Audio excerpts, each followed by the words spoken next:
Radio 90.8 FM শুনতে থাকো।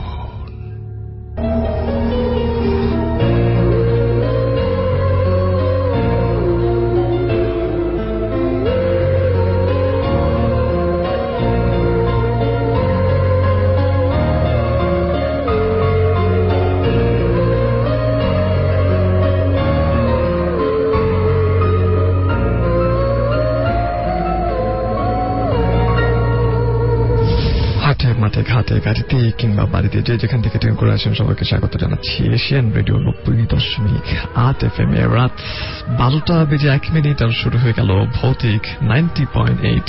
আর যে কনক রয়েছে আপনার সাথে ঠিক রাত 2টো পর্যন্ত। দুটো মাধ্যম রয়েছে, যে দুটো মাধ্যমে আপনি এই মুহূর্তে আপনার মন্তব্যগুলো আমাকে দিকে পাঠাতে পারেন। সেটার জন্য অবশ্যই আপনাকে সেলফোনের মেসেজ অপশনে চলে যেতে হবে, লিখে ফেলতে হবে AR স্পেস দিয়ে লিখতে হবে আপনার নেম, RT স্পেস দিয়ে আপনার লোকেশন এন্ড দেন আপনার কথাবার্তাগুলো লিখে সেন্ড করতে হবে the signature number which is 2323। Of course যদি চান তাহলে ফেসবুকে আমার সাথে জয়েন করতে পারেন, facebook.com/asianradio সেই ঠিকানায় চলে যাবেন এবং সেখানে অবশ্যই ভূতের যে পোস্টটি দেওয়া রয়েছে মন্তব্য লিখুন, সেখানে আপনি আপনার মন্তব্য লিখে ফেলতে পারেন। বিশ্বাস করা কিংবা না করা নিয়ে আমরা কোনো কথা বলতে চাই না। আমরা পুরো সময়টা জুড়ে আপনাকে এমন কিছু ঘটনা শোনাবো যে ঘটনাগুলোর ব্যাখ্যা আমি নিজে তো খুঁজে পাইনি। ইনফ্যাক্ট যারা বড় মাপের মানুষ রয়েছে, কবিরাজ, বড় বড় হুজুর সহ আর অনেকেই, তারা পর্যন্ত খুঁজে পায়নি। প্রিয় শ্রোতা, শুরুতেই বলছি আমরা পুরো বিষয়টি 3টে সেগমেন্টে সাজিয়েছি। ভৌতিক সাহিত্য থাকবে, লিসেনার্সদের গল্প থাকবে এবং ইমেল এবং ফেসবুকের মাধ্যমে নিয়ে গল্প কালেক্ট করে আমরা পড়ে শোনাবো।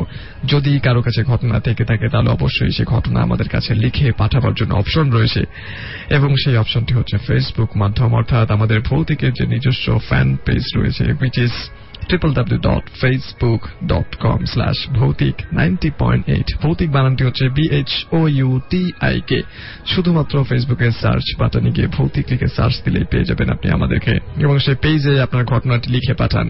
আমরা চেষ্টা করব সেখান থেকে ঘটনাটি পাবলিশ করবার জন্য। যদি আপনি ইমেইল করে আমাদেরকে ঘটনা পাঠাতে চান এবং রেকর্ড করে, সেটার জন্য রয়েছে আমাদের email option which is asianradio908.com নামক একটি যে পেজ রয়েছে, সেখান থেকে আপনি অনলাইনে শুনতে পারবেন এবং ইমেইলে করবার জন্য আপনাকে অবশ্যই চলে যেতে হবে ভৌতিক90.8@gmail.com। শুরুতেই আমরা শুনে আসবো ভৌতিক সাহিত্য, এর পর ফিরছি পরের গল্প নিয়ে। So here we go for the first big story which is called ভৌতিক সাহিত্য। ভৌতিক 90.8।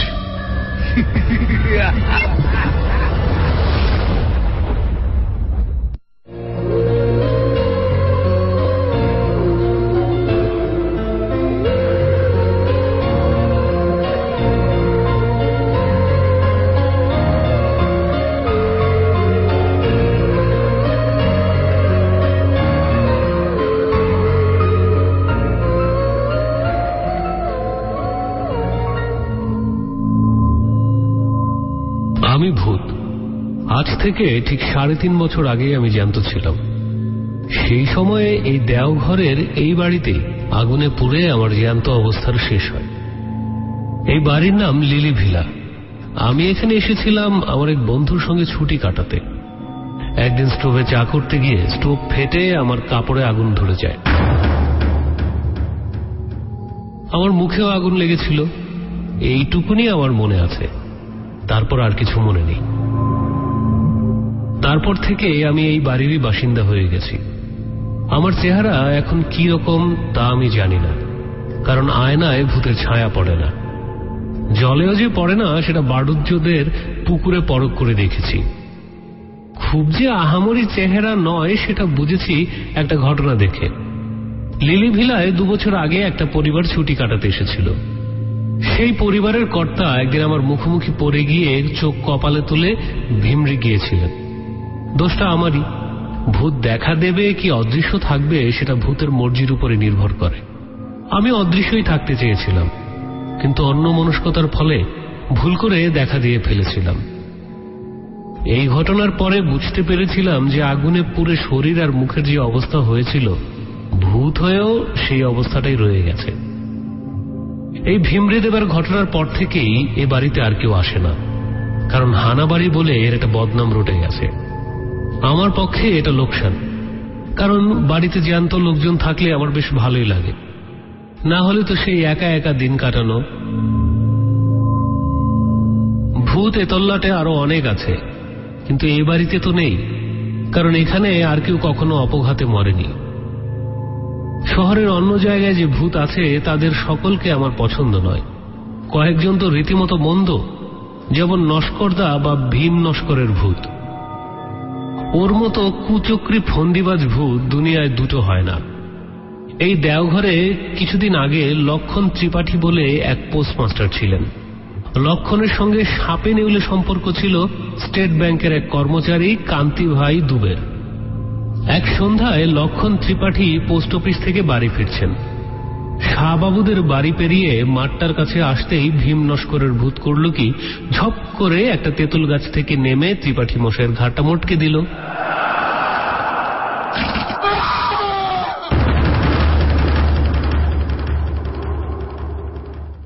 তারপর সে কি হই হুল্লোড়, থানার দারোগা, কোর্ট কাছারি, মামলা মোকদ্দমা, সব শেষে ফাঁসি পর্যন্ত। কার ফাঁসি? লক্ষণ ত্রিপাঠীর দুশ্মন কান্তিভাই দুবের। যে খুনটা করল ভীম নস্করের ভূত ঘটনাচক্রে, সেই খুনের জন্য দায়ী হল কান্তিভাই দুবে। এই উদর বোঝা যে বুদর ঘাড়ে চাপাবে সেটা জেনে শুনেই নস্কর ভূত করেছিল কাণ্ডটা। আমি বাধা দিয়ে নস্করদাকে বললাম যে তুমি কাজটা ভালো করনি। ভূত হয়েছে বলেই যে জ্যান্ত মানুষের অপকার করতে হবে এমন তো কোনো কথা নেই। তুমি তোমার রাজ্যে তোমার ধান্দা নিয়ে থাকো, আর জ্যান্তরা থাকুক তাদের ধান্দা নিয়ে। দুই জগতে ঠোকাঠুকি হলেই তো অনাসৃষ্টি।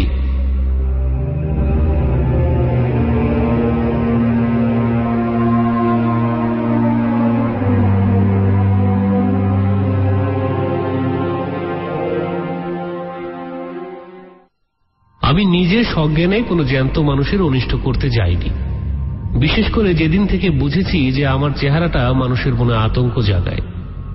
সেই দিন থেকে আমি একদম সাবধান। লিলি ভিলার পিছনে আম কাঁঠাল বনের একপাশে একটা পুরনো ভাঙা মালির ঘর আছে, সেইখানে আমি পড়ে থাকি বেশিরভাগটা সময়।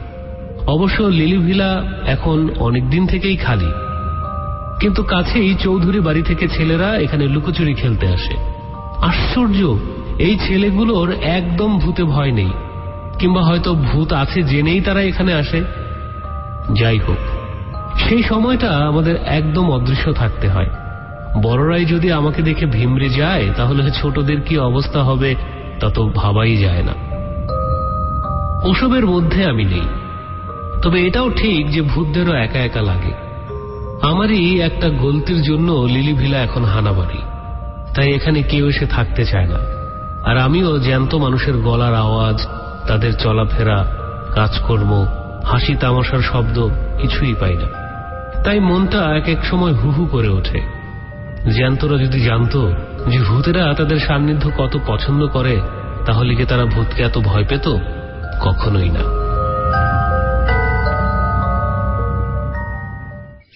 কিন্তু লিলি ভিলাতেও শেষ পর্যন্ত লোক এসে হাজির হলো। একদিন সকালে একটা সাইকেল রিক্সার হর্ন শুনলাম। ঘর থেকে গলা বাড়িয়ে দেখি রিক্সা থেকে মাল নামছে দুজন, একজন বাবু আর একটি চাকর। তাই সই, বেশি লোকের দরকার নেই আমার। নাই মামার চেয়ে কানা মামা ভালো। ভূতরা দূর থেকে খুব স্পষ্ট দেখতে পায়, তাই বলছি। বাবুটির বয়স বছর 50-এর কাছাকাছি, বেটে, মাথায় টাক, খোঁচা খোঁচা গোঁফ, ঘন ভ্রু আর ভ্রুকুটি করা চোখ। বাড়িতে ঢুকেই চাকরটিকে বাবু বললেন, সব দেখে শুনে বুঝে নাও, আধ ঘন্টার মধ্যে আমার চা চাই, এরপর আমি কাজে বসবো। এই কথাগুলো অবশ্য আমি মালির ঘর থেকেই শুনতে পেলাম। আমরা যেমন দেখি বেশি, তেমনি শুনিও বেশি। আমাদের চোখ কান দুটোই দূরবীনের মতো কাজ করে। চাকর আধ ঘন্টার মধ্যে বাবুকে চা বিস্কুট এনে দিল। বাবু তখন বাগানের দিকের ঘরটায় এক বাক্স খুলে জিনিসপত্র বার করে গুছিয়ে রাখছেন। জানালার সামনে একটা টেবিল চেয়ার, তার উপর দোয়াত কলম কাগজ সব রাখা হয়েছে। ও, ইনি তাহলে লেখক। খুব নামকরা লেখক কি? হ্যাঁ তাই, ভদ্রলোক আসার আধ ঘন্টার মধ্যেই দেওঘরের জনাষ্টেক বাঙালি এসে হাজির হল লিলি ভিলাতে। তখনই ভদ্রলোকের নাম জানতে পারলাম, নারায়ণ শর্মা। আসল নাম না ছদ্মনাম তা জানি না, তবে এই নামেই সকলে তাকে ডাকে। বাঙালির দল নারায়ণ বাবুকে দেওঘরে পেয়ে কৃতার্থ। এত বড় একজন কাউকে তো সবসময় পাওয়া যায় না, তাই যদি ভদ্রলোকের আপত্তি না থাকে তাহলে এখানকার সকলে তাকে একদিন সম্বর্ধনা জানাতে ইচ্ছুক। নারায়ণ শর্মা লোকটি দেখলাম বেশ কড়া। বললেন, এখানে নিরিবিলিতে কাজ করতে পারবো বলে কলকাতা ছেড়ে এলাম, আর আসা মাত্রই আপনারা এসে সংবর্ধনার জন্য পিড়াপিড়ি করছেন। এই কথায় অবশ্য সকলে একটু কাচুমাচু ভাব করলেন। তাতে আবার নারায়ণ শর্মা নিজেই নরম হয়ে বললেন, বেশ, আমাকে দিন পাঁচেক একটু নিরিবিলিতে কাজ করতে দিন, তারপর না হয় আমাকে সংবর্ধনা দিন। বেশি বিব্রত করলে কিন্তু আমি আবার সবকিছু গুছিয়ে কলকাতা ফিরে যাব। এই সময় ঘোষ বাড়ির কর্তা নিতাইবাবু হঠাৎ একটা প্রশ্ন করে বসলেন, যেটা আমার মোটেই ভালো লাগলো না। তিনি বললেন, তা বাবু, এখানে এত বাড়ি থাকতে আপনি লিলি ভিলায় কেন উঠলেন? নারায়ণ বাবুর মুখে এই প্রথম হাসির রেখা ফুটে উঠল। তিনি বললেন, হানাবাড়ি বলে বলছেন তো? তা ভূত যদি আসে তো ভালোই হয়, একটা সঙ্গী পাওয়া যাবে। আপনি বোধহয় আমার কথাটা সিরিয়াসলি নিচ্ছেন না বাবু। কলকাতার এক ডাক্তার এখানে সপরিবারে এসেছিলেন। ভদ্রলোক নিজের চোখে ভূত দেখেছিলেন, আর সে নাকি বিভৎস ব্যাপার। প্রায় 15 মিনিট পর জ্ঞান ফেরে ভদ্রলোকের। এখানে ভালো ডাকবাংলো আছে, ম্যানেজার আপনার খুব ভক্ত, বললে উনি নিজে সব ব্যবস্থা করে দেবেন। আপনি লিলিভিলা ছাড়ুন। বললেন হারু তালুকদার, আপনারা হয়তো জানেন না, প্রেততত্ত্ব সম্পর্কে আমি যতটুকু জানি ততটুকু খুব কম লোকই জানে। আমার এখনকার লেখার বিষয় হচ্ছে ওই প্রেততত্ত্ব। সেই ডাক্তারের অবস্থা আমাকে কখনো পড়তে হবে না, সেটা আমি খুব ভালো করে জানি। তিনি ভূতের বিরুদ্ধে কোনো প্রিকশন নেননি, কোনো ব্যবস্থা করেননি। আমি সেটা নেব, আমি সেটা করব। ভূত আমার কিছু করতে পারবে না। আপনারা সৎ উদ্দেশ্য নিয়ে উপদেশ দিয়েছেন, সেটা আমি জানি, কিন্তু আমি এই লিলি ভিলাতে থেকেই কাজ করতে চাই। এই বাড়িতে আমি ছেলে বয়সে এসেছি, তখনকার অনেক স্মৃতি আমার এই বাড়ির সাথে জড়িয়ে আছে। ভূতের বিরুদ্ধে ব্যবস্থা কথাটা এই প্রথম আমি শুনলাম। কথাটা ভালো লাগলো না। আর প্রেততত্ত্ব, ভূত নিয়েও তত্ত্ব হয় নাকি? এসব কি বলছেন নারায়ণ শর্মা?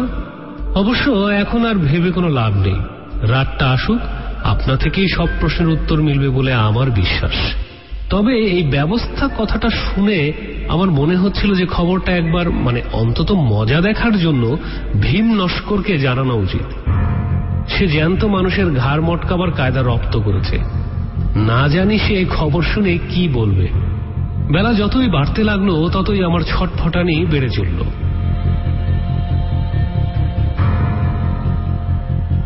শেষটায় আর না পেরে অদৃশ্য অবস্থায় মল্লিকদের 200 বছরের পুরনো পোড়া বাড়িটায় গিয়ে নস্করদার নাম ধরে ডাক দিলাম। সে দোতলার পূব দিকের ছাদ ভাঙা ঘরটা থেকে হাওয়ায় ভেসে নিচে নেমে এসে কড়াসুরেই বলল, এই অসময়ে? আমি তাকে নারায়ণ শর্মার কথাটা বললাম। শুনে নস্করদা প্রচন্ড ভ্রুকুটি করে বলল, বটে, ব্যবস্থা কি সে একাই নিতে পারে? আমরা পারি না? কি ব্যবস্থা করবে? ভয়ে ভয়ে জিজ্ঞেস করলাম আমি। বুঝেছিলাম যে নস্করদার মাথায় ফন্দি খেলছে। নস্করদা বলল, কেন? বেঁচে থাকতে 32 বছর প্রেম করেছি, দম্বৈঠক বাম্বেল কিছুই বাদ নেই। নারায়ণ ছোকরার ঘাড় মটকাবার শক্তি কি আমার নেই? ব্যায়াম যে সে করত সেটা ভীম নস্করকে দেখলেই বোঝা যায়। সে বিষ খেয়ে আত্মহত্যা করেছিল, তাতে তার দেহের কোনো বিকার ঘটেনি। তাই এখনো হাত পা নড়লে শরীরের মাংসপেশি ঢেউ খেলে যায়। আমি বললাম, তাহলে? আমি জানি যে আমার হৃৎপিণ্ড থাকলে তা এখন ধকধক করত। তাহলে আর কিছুই না। আজ রাত 12টায় নারায়ণ শর্মার আয়ু শেষ। ভূতের সঙ্গে চালাকি করলে আর যে যাই করুক, ভূত কখনো তাকে ক্ষমা করবে না। বাকি দিনটা যে কিভাবে কাটলো তা আমি জানি না। এদিকে নারায়ণ শর্মা সারাদিন তার ঘরে বসে লিখছেন। বিকেলে সূর্য ডোবার বেশ কিছু আগে ভদ্রলোক ঘর থেকে বের হয়ে বাইরের উত্তরের রাস্তাটা ধরে বেশ খানিকটা হেঁটে আকাশে সন্ধ্যা তারাটা বেরোবার কিছুক্ষণের মধ্যেই বাড়ি ফিরলেন।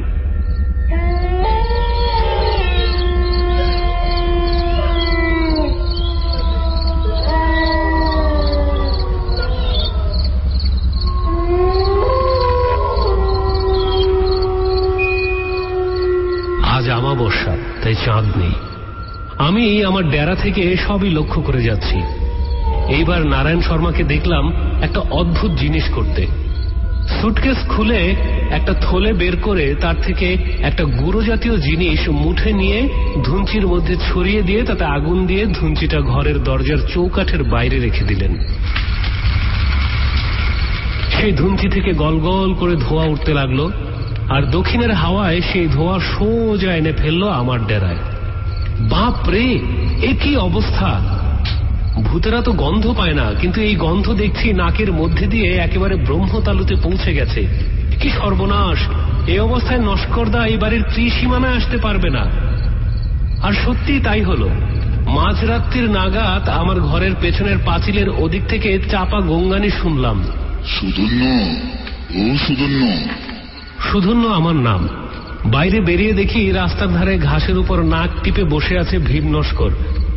তিনি বললেন, 21 বছর হলো গঙ্গা প্রাপ্তি হয়েছে, আর এই প্রথম জ্যান্ত লোকের কাছে হার মানতে হলো রে। মানব যে এত কল করতে পারে আমার জানা ছিল না।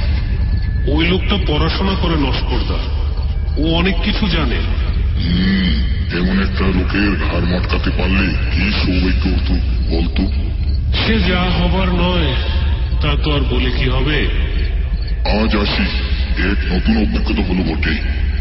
নস্করদা চলে গেল, আর আমি নিজে নিজের ঘরে এলাম। আর তারপরেই বুঝতে পারলাম যে আমার ঘুম পাচ্ছে। ভূতের চোখে ঘুম, এ যে অভাবনীয়, অবিশ্বাস্য ব্যাপার। কিন্তু তাহলে কি হবে? ওই ধোঁয়াতে এমন জিনিস আছে যে ভূতকেও ঘুম পাড়ায়, অথচ রাত হলেই ভূতের চড়ে বেড়াবার সময়। আমি আর থাকতে পারলাম না, একটা ঝিম ধরা অবস্থায় ঘরের মেঝেতে শুয়ে পড়লাম।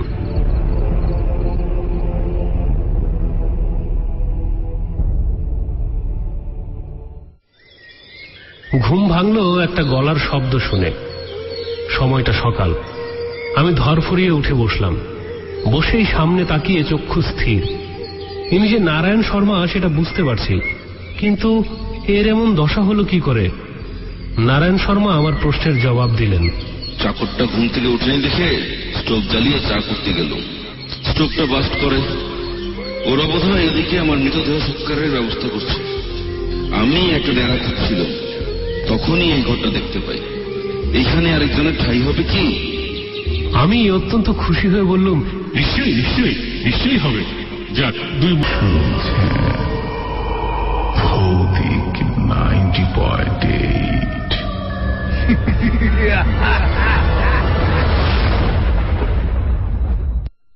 ইয়েস, শুনছেন ভৌতিক 90.8। শুরুতেই আমরা যে রাজু ভাইয়ের কণ্ঠে শুনে ফেললাম চমৎকার একটি ভৌতিক সাহিত্যিক গল্প, যে গল্পে গল্পে উঠেছে যে একজন লেখকের ভূতের কাহিনী। সো এই মুহূর্তে স্টুডিও ঘড়ি বলছে সময়টা হচ্ছে রাত 12টা বেজে 18 মিনিট, আর রাত 2টো পর্যন্ত আজ যে কড়ক রয়েছে আপনার সাথে ভৌতিক 90.8 নিয়ে। SMS মাধ্যমে অনেকেই জয়েন করছেন। আপনি যদি দেখতে চান আপনার এই মুহূর্তের অনুভূতি, তাহলে অবশ্যই সেলফোনের মেসেজ অপশনে চলে যাবেন, দেখে ফেলবেন এই আর স্পেস দিয়ে লিখবেন আপনার নেম, আর একটি স্পেস দিয়ে আপনার লোকেশন, এন্ড দেন আপনার কথাবার্তাগুলো লিখে সেন্ড করবেন the signature number which is 2323। Facebook মাধ্যমে যদি জয়েন করতে চান তাহলে অবশ্যই চলে যাবেন facebook.com/asianradio সেই ঠিকানায়, এবং সেখানে ভূত রিলেটেড যে পোস্টটি আমরা করেছি সেই পোস্টের নিচে মন্তব্য করবেন। আমরা চেষ্টা করব এই মুহূর্তে সেটি অনিয়ার করবার জন্য। আপনার ভালো লাগা এবং মন্দ লাগা অবশ্যই সেখানে লিখবেন। কোন গল্পগুলো আপনার কাছে বিশ্বাসযোগ্য মনে হচ্ছে, কোনটা একেবারেই বিশ্বাসের আশেপাশেও ঘিরছে না, সেই কথাবার্তাগুলো আমাকে সেখানে চাইলে আপনি লিখতে পারেন। আর যদি স্টুডিওতে এসে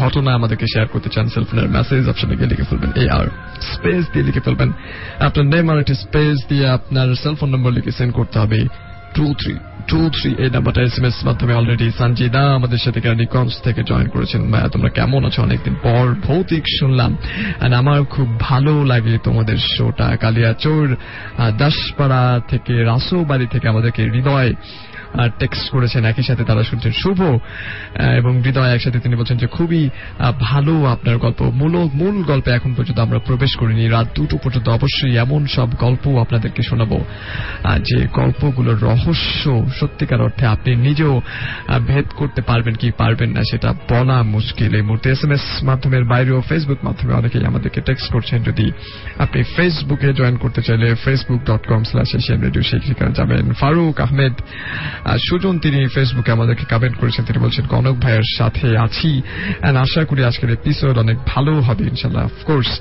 we will try our best ইনশাআল্লাহ। মাহমুদুল হাসান রুবেল আমাদেরকে কমেন্ট করেছেন, তিনি বলছেন মিরপুর মাজার রোড থেকে আপনাদের সাথী রয়েছে সঞ্জিদা আক্তার, তিনি বলছেন আসসালামু আলাইকুম ওয়া রাহমাতুল্লাহ, কেমন আছো ভাইয়া? ভালো আছি, আমি তোমার নিউ ফ্রেন্ড এন্ড স্বাগতম জানাচ্ছি প্রতি বৃহস্পতিবারের হরর নাইট স্পেশাল আয়োজনে, যেটা নামকরণ আমরা করেছি ভৌতিক 90.8। রয়েছেন আমাদের সাথে আরেকজন, তিনি বলছেন কনক ভাই কেমন আছে? আলহামদুলিল্লাহ ভালো আছে। অমিত সরকার তিনি আমাদেরকে এই মুহূর্তে কমেন্ট করেছেন, তিনি বলছেন হ্যালো ভাই, আমি আজকে নতুন জয়েন করলাম, কেমন আছেন? আমি গাজীপুর থেকে শুনছেন, আপনি গাজীপুর থেকে শুনছেন, স্বাগতম জানাচ্ছি আপনাকে প্রতি বৃহস্পতিবার।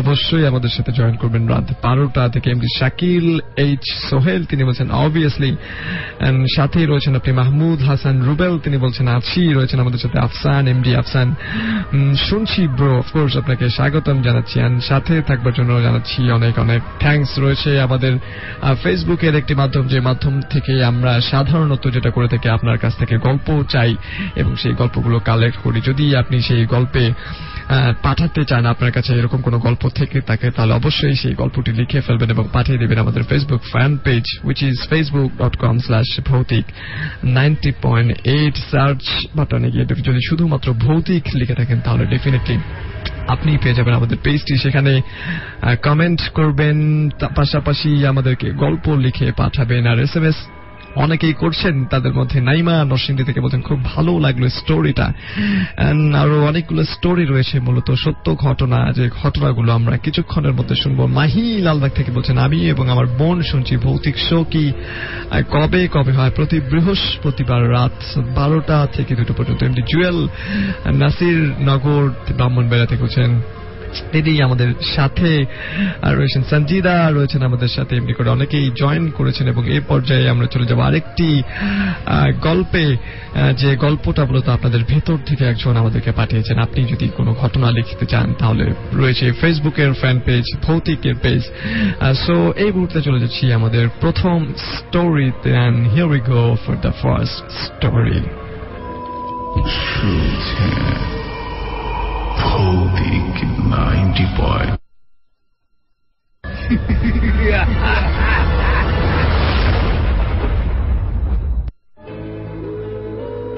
আসসালামু আলাইকুম ভাইয়া, আমি তৌফিক ওমর সজীব, রাজবাড়ী জেলার কাজীপাতা থেকে লিখলাম। ভালো লাগলে শেয়ার করবেন। 1996 সালের ঘটনা। ঘটনাটি আমি শুনেছিলাম এক বড় ভাইয়ার কাছ থেকে। তার মামাবাড়ি এলাকায় ঘটেছিল এই মর্মান্তিক ঘটনা। ঘটনার স্থান ফরিদপুর থানার শ্যামসুন্দর থেকে আরো অনেক ভেতরের একটা গ্রামে। গ্রামটির নাম আমার এই মুহূর্তে মনে হচ্ছে না, তবে সে গ্রামের যে বর্ণনাটা আমাকে দিয়েছিল তাতে বোঝা যায় একেবারে অজপাড়া গা বলতে যা বোঝায়, ফরিদপুরের সেই গ্রামটি ছিল এক্স্যাক্টলি তাই। ওই গ্রামে একটা সম্ভ্রান্ত পরিবার ছিল, তাদের কোনো কিছুর অভাব ছিল না। তার 3 ছেলে সৌদি আরব থাকত। তো ওই ফ্যামিলির যিনি কর্তা ছিলেন তার স্ত্রী অনেক গহনা পরত। হঠাৎ তার শরীরে এক ধরনের রোগের আগমন ঘটে, যার ফলে তার সমস্ত শরীর দিন দিন ফুলে যাচ্ছিল। মানে তিনি অস্বাভাবিকভাবে মুটিয়ে যাচ্ছিলেন। একসময় এই রোগের কারণজনিত মহিলাটি মারা যায়। যেহেতু তার শরীর অতিমাত্রায় ফুলে গিয়েছিল, তার শরীরের সব গহনা খোলা হয়েছিল, কিন্তু হাতের গহনাগুলো মানে 2 হাতের মোট 6টা বালা খোলা যায় নাই, তার হাত অতিমাত্রায় ফুলে যাওয়ার কারণে। এখন মৃত ব্যক্তির হাত থেকে কেটে বালা বের করা সম্ভব নয়, তাই ওই বালা সহ তাকে এলাকার স্থানীয় কবরে সমাহিত করা হয়। এটা ওই এলাকার সবাই জানতেন। এদিকে এলাকার 2 বন্ধু নিজেদের মধ্যে আলোচনা করে যে বালাগুলো তারা ওই মহিলার হাত কেটে বের করে নিয়ে আসবেন এবং কবরটা এমন ভাবে ঢেকে দিয়ে আসবে যে কেউ টের পাবে না। যেমনই ভাবা তেমনই কাজ। তারা দুজনে পরদিন গভীর রাতে সব ধরনের প্রস্তুতি নিয়ে কবরস্থানে যায়। তারপর মহিলার কবর খুঁড়ে 2 বন্ধু ধারালো ছুরি দিয়ে 2 হাতের কবজি থেকে বালা 6টা ভাগ করে নেয় এবং কবর ভালোভাবে ঢেকে দিয়ে চলে আসে। উল্লেখ্য যে যখন তারা দুজন মহিলার হাত কাটল তখন মনে হলো পুরো কবরস্থান যেন একবার ভূমিকম্পর মতো নড়ে উঠল। পরদিন রাত থেকে শুরু হলো বিপত্তি। রাতে টিনের চালে মনে হয় কে যেন হাঁটাহাঁটি করে, অনেক শব্দ হয়। ওনারা দুই বন্ধু যে কবর থেকে মহিলার হাত কেটে গহনা এনেছে এটা তাদের স্ত্রীরা জানত না। একদিন রাতে স্বামী আর স্ত্রী দুজন শুয়ে আছে। হঠাৎ মনে হলো কে যেন প্রথম বন্ধুটির গলা চেপে ধরেছে।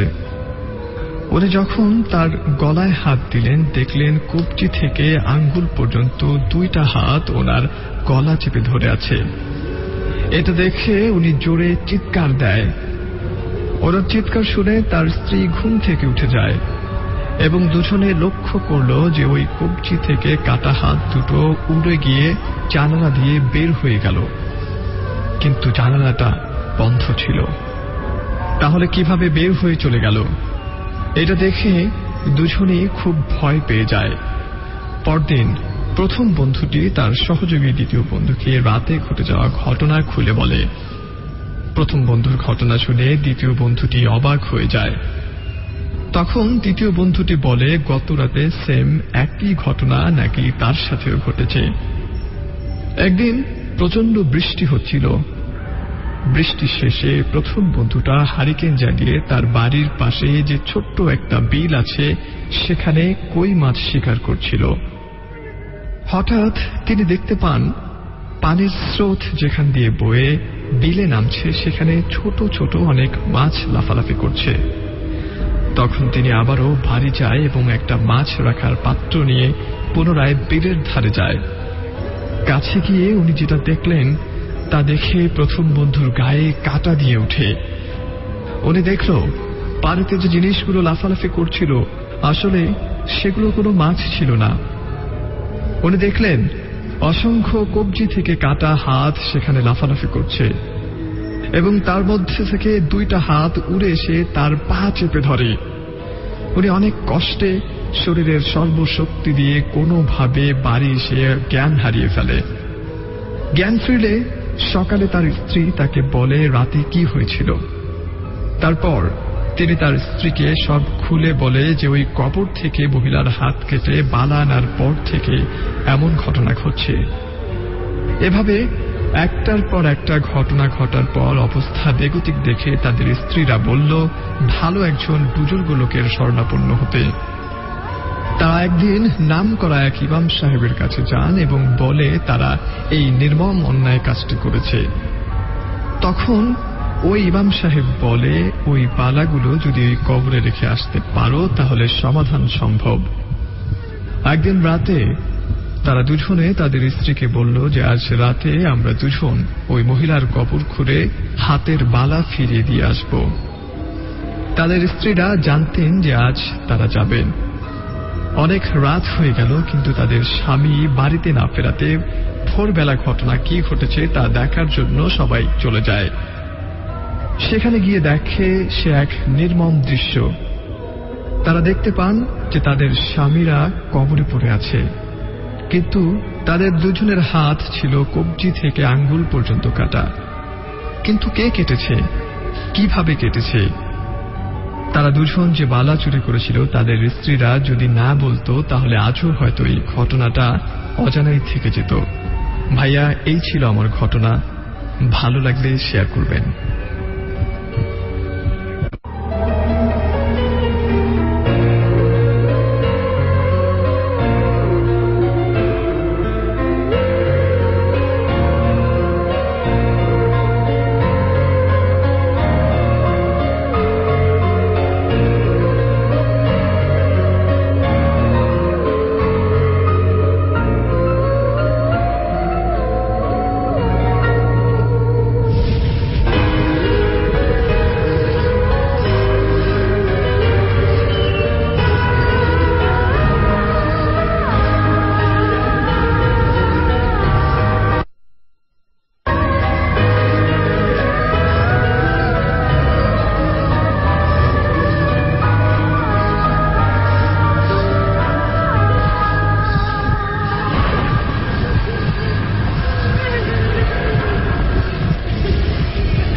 অফকোর্স একটার পর একটা গল্প আমরা শুনছি। ঠিক এই মুহূর্তে অনেকে আমাদেরকে টেক্সট করেছেন। আপনি যদি টেক্সট করতে চান তাহলে সেলফোনের মেসেজ অপশনে চলে যাবেন, দেন লিখে ফেলবেন AR স্পেস দিয়ে লিখতে হবে আপনার নেম, আর একটি স্পেস দিয়ে আপনার লোকেশন, দেন আপনার কথাবার্তাগুলো লিখে সেন্ড করতে হবে দ্য সিগনেচার নাম্বার।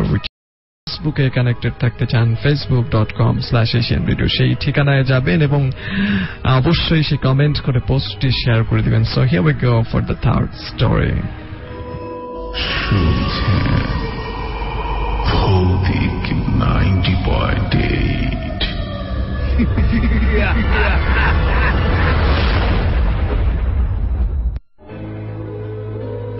আসসালামু আলাইকুম ভাইয়া, আশা করি ভালো আছেন। আমি ইমন, রাজবাড়ী বেনীনগর থেকে দেখছি। আমি এখন যে ঘটনাটি শেয়ার করছি সেটা আমার সাথে ঘটে যাওয়া একটি ঘটনাটা ছোট হলেও একটি সত্যি ঘটনা। ঘটনাটি হলো আমার সারা শরীর এবং হাত পা আগুনের মতো পুড়ত, আর রাজবাড়ির সবাই বলতো গ্যাসের কারণে তোমার হাত পা পুড়ে, তাই তুমি ভালো কোনো ডাক্তার দেখাও। যথারীতি মা বাবা আমাকে ডাক্তারের কাছে নিয়ে গেল। ডাক্তার গ্যাসের ওষুধ দিল এবং আমাকে বেশি বেশি পানি খেতে বলল। আমি বাসায় আসার পর ভাত খেয়ে গ্যাসের ওষুধ এবং বেশি বেশি পানি খেলাম। এরকম কিছুদিন খাওয়ার পর তবুও আমার সারা শরীর, হাত পা পুড়ত এবং জ্বালা পোড়া করত। তাই গত সোমবারে আমার বাবা মা আমাকে কুষ্টিয়াতে এক হুজুরের বাড়িতে নিয়ে যায়। হুজুর আমাকে দেখার সাথে সাথে বলল আমাকে ব্ল্যাক ম্যাজিক করা হয়েছে। আমরা বললাম এটা কে করেছে? তখন হুজুর আমাদের বলল তোমাদের খুব কাছের একজন মানুষ এটা করেছে, এবং কে করেছে তার নাম জানতে চাইলাম, কিন্তু হুজুর তার নাম বলল না। তারপর হুজুর আমার পেট থেকে কিছু গাছের শিকড় আর একটা তাবিজ বের করলো। তারপর হুজুর আমাকে বলল এগুলো তোমাকে খাবারের সাথে মিশিয়ে খাওয়ানো হয়েছিল, এই জন্য তোমার শরীর জ্বালা করত। হুজুর আরো বলল তোমরা যদি দেরি করে কিছুদিন পর আমার এখানে আসতে তাহলে এই ছেলেকে আর বাঁচানো যেত না। তারপর থেকে আমার সারা শরীর এবং হাত পা জ্বালা পোড়া কমে যায়। ভাইয়া এই ছিল আমার ঘটনা, ভালো লাগলে শেয়ার করবেন।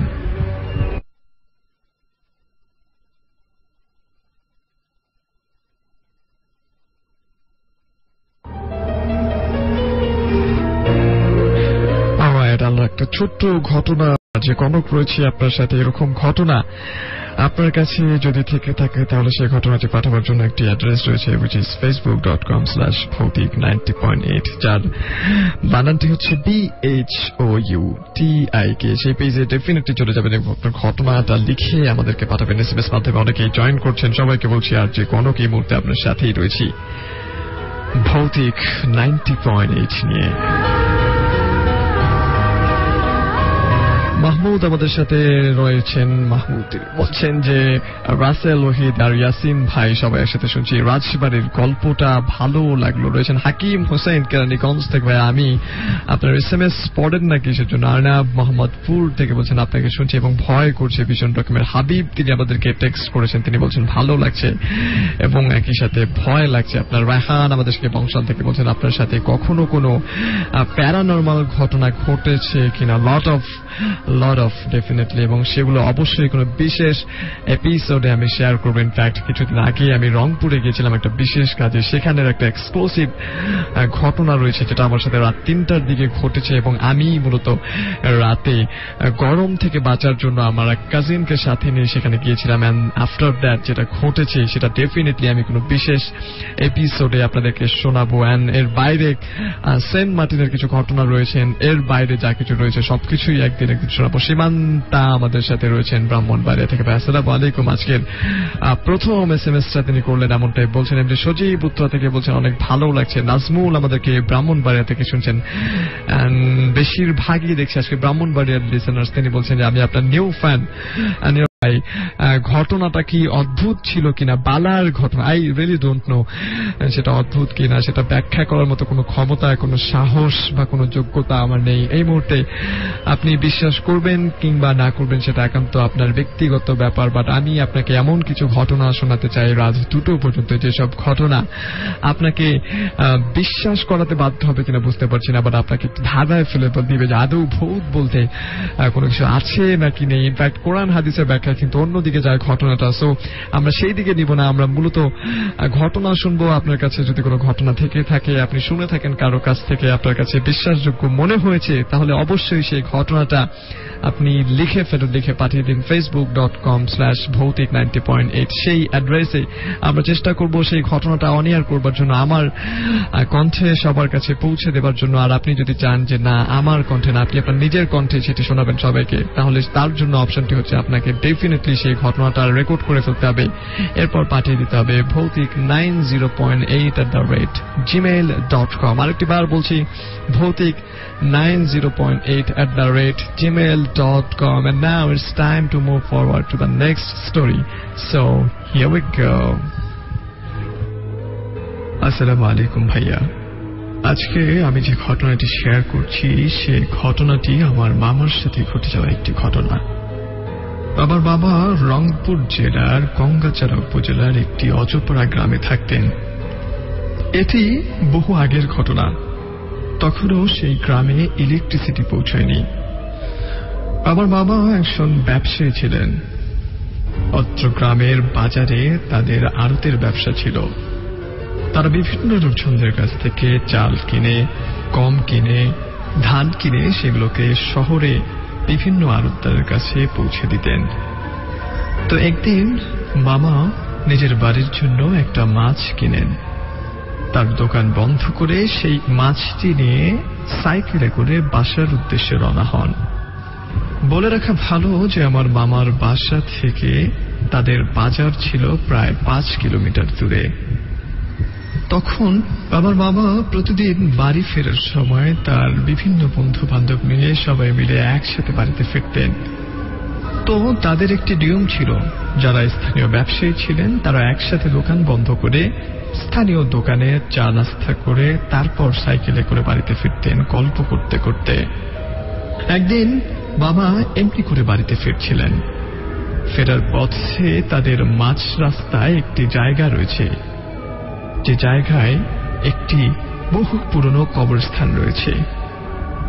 আন্দাজ করা হয়ে থাকে এটি ব্রিটিশদের আমলের একটি কবরস্থান। সেই কবরস্থানের পরেই রয়েছে একটি মসজিদ, মাঝখানে বেশ দূরত্ব। অনেকেই বলে থাকেন সেই মসজিদটি এমনি হয়েছে, অর্থাৎ কে বা কারা এটি স্থাপনা করেছেন বা নির্মাণ করেছেন তা কেউ সঠিকভাবে বলতে পারে না। লোকে মুখে বলা হয়ে থাকে এই মসজিদটি জিনদের মসজিদ, কেননা সেই এলাকায় বহু আগের সেই মসজিদ এত সুন্দর হবার কথা ছিল না। সেই মসজিদের কারুকার্য সহ বিভিন্ন বিষয়, বিভিন্ন স্থাপনা অনেকের নজর কেড়েছে। বলে রাখা ভালো যে প্রথমে কবরস্থানটি, তারপরে মসজিদ এবং তারপরেই রয়েছে একটি বাস ছাড়, যেটার বিশালতা ছিল অনেক বড়। তো মামারা প্রতিদিন সেই রাস্তা দিয়ে বাড়িতে ফিরতেন। তাদের একেবারেই ভয় করত না। একদিন রাতে মামা একটু ব্যবসার হিসাব নিকাশ করতে করতে তার দেরি হয়ে যায়। এরপর তিনি একাই বাড়ি থেকে ফিরছিলেন সেই মাছটি কিনে। অনেকেই জেনে থাকবেন যে ভূত এবং জিন যারা রয়েছে তাদের প্রিয় খাবার মাছ। মামা প্রথমে কবরস্থানটি ক্রস করলেন, এরপর মামা ক্রস করলেন মসজিদটি। তারপর যখন বাস ঝাড়ের দিকে মামা গেলেন, সেখানে খেয়াল করলেন কেউ একজন তার পেছনে পেছনে হাঁটছেন।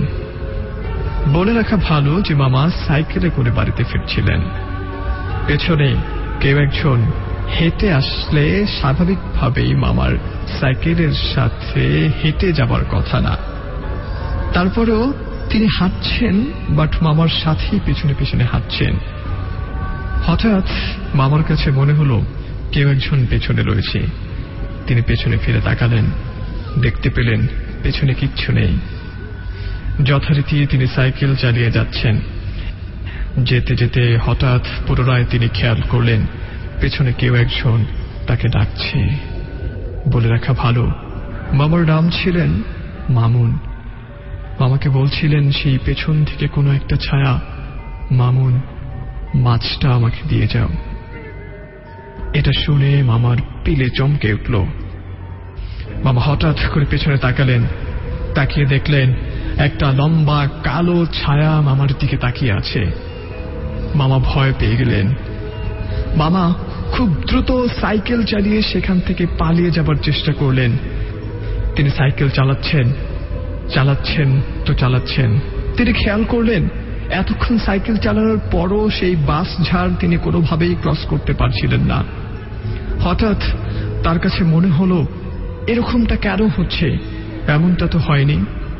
তিনি খেয়াল করে দেখলেন যে প্রায় দীর্ঘ 1 ঘন্টা ধরে তিনি সাইকেল চালাচ্ছেন, বাট কোনোভাবেই তিনি অতিক্রম করতে পারছিলেন না। কিছুক্ষণ পর তিনি সাইকেল থেকে নেমে যান। নেমে যাবার পর তিনি খেয়াল করলেন সামনে একজন মানুষ তার দিকে তাকিয়ে আছে। মামার ভেতরে একটু সাহস এলো। মামা সেই মানুষটার দিকে আস্তে আস্তে এগিয়ে যেতে থাকলেন। এরপর মামা খেয়াল করলেন সেই মানুষটার দিকে যত এগিয়ে যাচ্ছেন সেই মানুষটা তত পিছিয়ে যাচ্ছে, কোনোভাবেই মামাকে ধরা দিচ্ছে না। তিনি মানুষটাকে ডাকলেন, বললেন, কে তুমি? আমি বিপদে পড়েছি, আমি অমুক গ্রামের অমুক ছেলে। এই পরিচয় পাবার পরও ওই লোকটা কোনোভাবেই তাকে সাড়া দিলেন না। এবার মামার বুঝতে আর কোনো কষ্ট হলো না যে মানুষটাকে তিনি দেখছেন সেই মানুষটা মূলত কোনো মানুষ নন। তারপর মামা পুনরায় সাইকেলে উঠে বসলেন। তার হাতে সিগারেট ছিল। এবার তিনি বুদ্ধি করে সিগারেট জ্বালিয়ে নিলেন। চালিয়ে যতক্ষণ তিনি সিগারেট চালিয়েছেন ততক্ষণ তিনি সাইকেল চালালেন এবং তার আশেপাশে কোনো কিছুই খেয়াল করলেন না। একটু পর তার সিগারেটটা শেষ হয়ে গেল। সিগারেট শেষ হয়ে যাবার পরপরই খেয়াল করলেন তাকে আবার পেছন থেকে কেউ একজন ডাকছে, মামুন, মাছটা আমাকে না দিলে তুই যেতে পারবি না। তখন তিনি কথা বলে উঠলেন, বললেন যে আপনি কে, আপনার পরিচয় আমাকে দিন। তিনি তখন বললেন যে আমি এই বাঁশঝাড়ে বহু বছর ধরে থাকি, আমি তোমার কোনো ক্ষতি করব না, তুমি শুধু আমাকে মাছটি দিয়ে যাও, আর কিচ্ছু চাই না তোমার কাছে। তখন তিনি মাছটা তাকে দিয়ে দিলেন এবং সাইকেল চালিয়ে সামনের দিকে যেতে থাকলেন। মাঝখানে বলে রাখছি, মাছটি তিনি তার হাতে না দিয়ে যেখানে ছিলেন তিনি দাঁড়িয়ে সেখানে রেখে তারপর সাইকেল চালানো শুরু করলেন এবং তিনি খেয়াল করলেন যে খুব অল্প সময়ে তিনি বাস ছাড়টা অতিক্রম করলেন এবং বাস ছাড় অতিক্রম করার কিছুক্ষণ পরে ফজরের আজান দিয়ে দেয়। তারপর মামা বুঝতে পারলেন যে তিনি সেই বাস ছাড়ে সারা রাত সাইকেল চালিয়েছেন। ভাইয়া, এই ছিল আমার ঘটনা, ভালো লাগলে শেয়ার করবেন।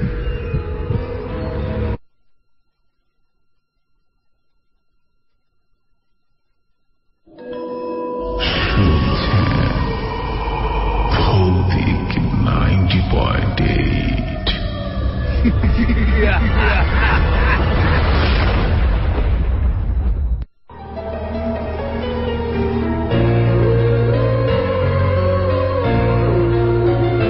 দেখতে দেখতে আরেকটা ঘটনা আমরা শুনে ফেললাম, যেটি রংপুর থেকে আমাদেরকে একজন পাঠিয়েছেন। এমনি কোনো ঘটনা আপনার কাছে থেকে থাকলে সেই ঘটনাটা লিখে আমাদেরকে পাঠাবেন, যার অ্যাড্রেসটি হচ্ছে facebook.com/ভৌতিক। সেই পেজে যাবেন এবং সেই ঘটনাটা ডেফিনেটলি লিখে পাঠাবেন। আমরা চেষ্টা করব সেটা অন এয়ার করবার জন্য। ফেসবুক মাধ্যম ছাড়াও SMS মাধ্যমে এই মুহূর্তে অনেকেই জয়েন করছেন। আপনি জয়েন করতে চাইলে AR লিখে স্পেস নেম লোকেশন আর দেন কথাবার্তা লিখে সেন্ড করবেন 2323 এই নাম্বারটায়। আপনার কাছে যেটা সুবিধার মনে হয় সেটাই আপনি করবেন। আহসান আলভি অন্তর তিনি বলছেন আমাদেরকে আমার সাথেই রয়েছেন এবং তিনি আমাদেরকে বলছেন, ভাই আমি আপনাদের রেগুলার একজন লিসেনার, স্বাগতম জানাচ্ছি আরো একটিবার। নাহিদ হাসান বলছেন, আমি নাহিদ, আমার এক মামির সাথে ঘটে যাওয়া ঘটনা, অনেকদিন আগের কথা। তখন আমার বয়স 6 বছর। একদিন আমি আর মামি, নানি, আমার খালাতো ভাই বসে এক শিমুল গাছের নিচে সন্ধ্যা 7টায় হঠাৎ গরুর মতো আমাদের সামনে দিয়ে কি যেন একটা হেঁটে যায়, সাথে সাথে পেছনে পেছনে যায় আমার মামি, কিন্তু কিছুই দেখতে পাইনি। তার কিছুদিন পর আমার খালাতো ভাই বাজার থেকে আসার পর তাকে পেছন থেকে কে যেন টেনে ধরে।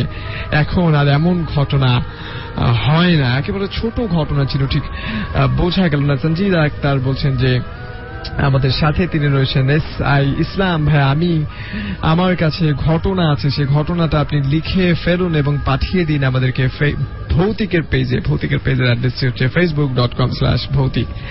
90.8 শাহরিয়ার ওভি তিনি বলছেন আমি শুনছি এবং ভয় লাগছে।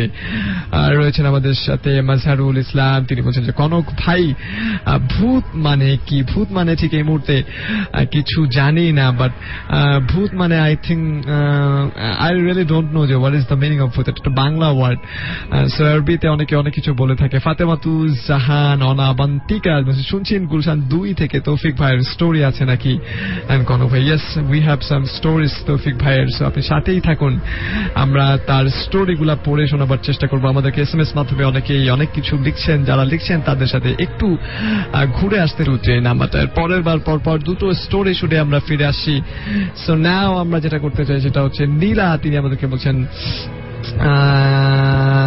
আচ্ছা প্রিয়াঙ্কা আমাদের সানার পার থেকে বলছেন খুব ভয় লাগছে এবং আমি আমার হাজবেন্ড একসাথে শুনছি। প্রমি গাজীপুর থেকে বলছেন যে ভাইয়া খুব ভয় লাগছে। এমনি মাসুম বলছেন নাইস। বৃষ্টি কুমিল্লা বলছে আমি রেগুলারলি থাকবো বৃহস্পতিবার, আশা করি আমাদের সাথে থাকবেন রাত 2টো পর্যন্ত। জাহিদ রামপুর থেকে আপনি। আবেগ শাওন বলছেন যশোর থেকে ভাইয়া ভয় লাগছে, কি করা যায় বলেন। এমডি মুইন রয়েছেন আমাদের সাথে, রয়েছেন আজিম, আসিফ রয়েছেন আমাদের সাথে, মোহাম্মদ সানাউল্লাহ ভাই, আমি রাসেল, মাহমুদ রুবেল আর রোহিত কাকু 4 জন অফিস রুমের লাইট অফ করে ভৌতিক FM শুনছি। জিনের এই মাছ খাওয়ার গল্পটা তার কাছে ভয়ঙ্কর মনে হয়েছে। মাহমুদুল শুনো লাইন আমাদের সাথে রয়েছেন রাসেল মাহমুদ সহ অনেকে। এমনি জুয়েল রয়েছেন আমাদের সাথে, বলছেন নাসিরনগর ব্রাহ্মণবাড়িয়া থেকে। কনক ভাই 90তে একে ওয়ার্ল্ড শুনছি অ্যান্ড লিখছি, আমি মাঝে মাঝে পাগল হয়ে যাই। জিনের অনেক ঘটনা আমার সাথে আজও ঘটছে। অবশ্যই সেই ঘটনাগুলো লিখুন এবং লিখে পাঠিয়ে দিন ভৌতিকের পেজে facebook.com/ভৌতিক 90.8 সেই অ্যাড্রেসে। আর যদি আপনার কাছে মনে হয় যে না আপনি রেকর্ড করে পাঠাবেন, তাহলে সেটার জন্য অবশ্যই আপনাকে যেতে হবে আমাদের ইমেইল অ্যাড্রেসের সাহায্যে নিতে হবে। আপনাকে সবার আগে ইমেইল অ্যাড্রেসটি বলে নিচ্ছি, ভৌতিক 90.8@gmail.com। ভৌতিক বানানো হচ্ছে BHOUTIK 90.8@gmail.com। আপনাকে সেখানে চলে যেতে হবে এবং ইমেইল করে দিতে হবে আপনার রেকর্ড করা ঘটনা। বাইজিৎ ব্রাহ্মণবাড়িয়া থেকে বলছেন স্টোরিগুলো ভালো লাগছে। শার্লির বসুন্ধরা থেকে আমাদের সাথে এই মুহূর্তে রয়েছেন। SMS আপনি করতে চাইলে আর লিখে স্পেস নেম ঠিকানা দেন কথাবার্তাগুলো লিখে সেন্ড করতে হবে 2323 এই নাম্বারটা। নাজ আমাদের সাথে অনেকদিন পর জয়েন করেছেন এবং তিনি অনেক কথাবার্তা বলেছেন। রাফি রকন গাজীপুর থেকে আমাদের সাথে রয়েছেন। চৌরাস্তা থেকে কেমন আছেন? ভালো আছে আলহামদুলিল্লাহ। রয়েছেন আমাদের সাথে প্রিয়াঙ্কা সহ অনেকগুলো বন্ধু। নাও আমরা চলে যাব আরেকটি মাধ্যম, যে মাধ্যমে আমরা অন্য গল্পগুলো শুনতে চাই। সো আপনার কাছে ঘটনা থাকলে বারবার বলছি ঘটনাটা লিখে পাঠিয়ে দিতে হবে। সেটার অ্যাড্রেসটি হচ্ছে ভৌতিক BHOUTIK। সেটি লিখে ফেসবুকে সার্চ দিলেই আমাদের পেজটি পেয়ে যাবেন। সেই পেজে ইনবক্স করে দিবেন যাতে করে আমরা গল্পগুলো রেকর্ড করে আপনাদেরকে শোনাতে পারি। ভৌতিকের বানানটি হচ্ছে BHOUTIK। যদি অ্যাড্রেস লিখে সরাসরি লিখতে চান তাহলে facebook.com/ভৌতিক 90.8 আপনাকে লিখতে হবে। ফেসবুকে কমেন্ট যদি এখন করতে চান তাহলে আপনাকে কমেন্ট করবার অ্যাড্রেসটি বলে দিচ্ছি, facebook.com/asianradio। সেখানটায় কমেন্ট করবেন, আমরা চেষ্টা করব সেখান থেকে কমেন্ট গুলো কালেক্ট করবার জন্য। আর শেয়ার করুন যাতে আপনার বন্ধুরা এই মুহূর্তে মিস না করে ফেলে। সো আমরা চলে যাব নেক্সট স্টোরিতে। পরপর দুটো দারুণ গল্প শুনবো, ঘটনা মূলত। যদি সেই ঘটনা শোনার পর আমরা ফিরে আসছি। সো আপনার কমেন্ট করতে থাকুন এবং আপনার কমেন্ট ছাড়াও আপনি এই মুহূর্তে যদি আপনি ঘটনা পাঠাতে চান তাহলে কিন্তু ফেসবুকের ফ্যান পেজে যেতে হবে, ভৌতিকের যে ফ্যান পেজ রয়েছে সেখানে। আর কমেন্ট অবশ্যই করতে হবে facebook.com/asianradio সেই ঠিকানায়।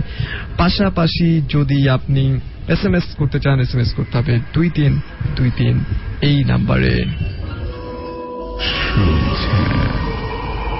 ভৌতিক 90.8।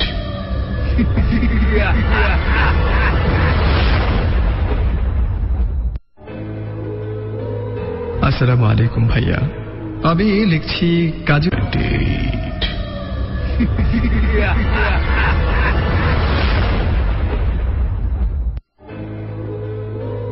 আসসালামু আলাইকুম ভাইয়া, আমি লিখছি গাজীপুর জেলার কালীগঞ্জ এলাকা থেকে। আবার এলাকায় অনেকেই জেনে থাকবেন যে বেশ কিছু গার্মেন্টস রয়েছে। সেই গার্মেন্টসে আমি একজন কর্মী, আমি কাজ করি। আমাদের গার্মেন্টসে যে স্টোর রুমটা রয়েছে সেই স্টোর রুম কিপার হিসেবে দায়িত্ব রয়েছে দীর্ঘ 6 বছর যাবৎ। যে বিল্ডিং এ আমাদের গার্মেন্টসটি হয়েছে লোকে মুখে শুনেছিলাম সে বিল্ডিং এ এক সময় একটি ব্রোথেল হাউস ছিল, অর্থাৎ পতিতালয় ছিল। লোকে মুখে শুনেছি যে সেই পতিতালয়ের কোনো এক মেয়েকে কোনো কারণে কোনো একজন হত্যা করে রেখেছিল। তো একদিন আমার রাতের ডিউটি ছিল।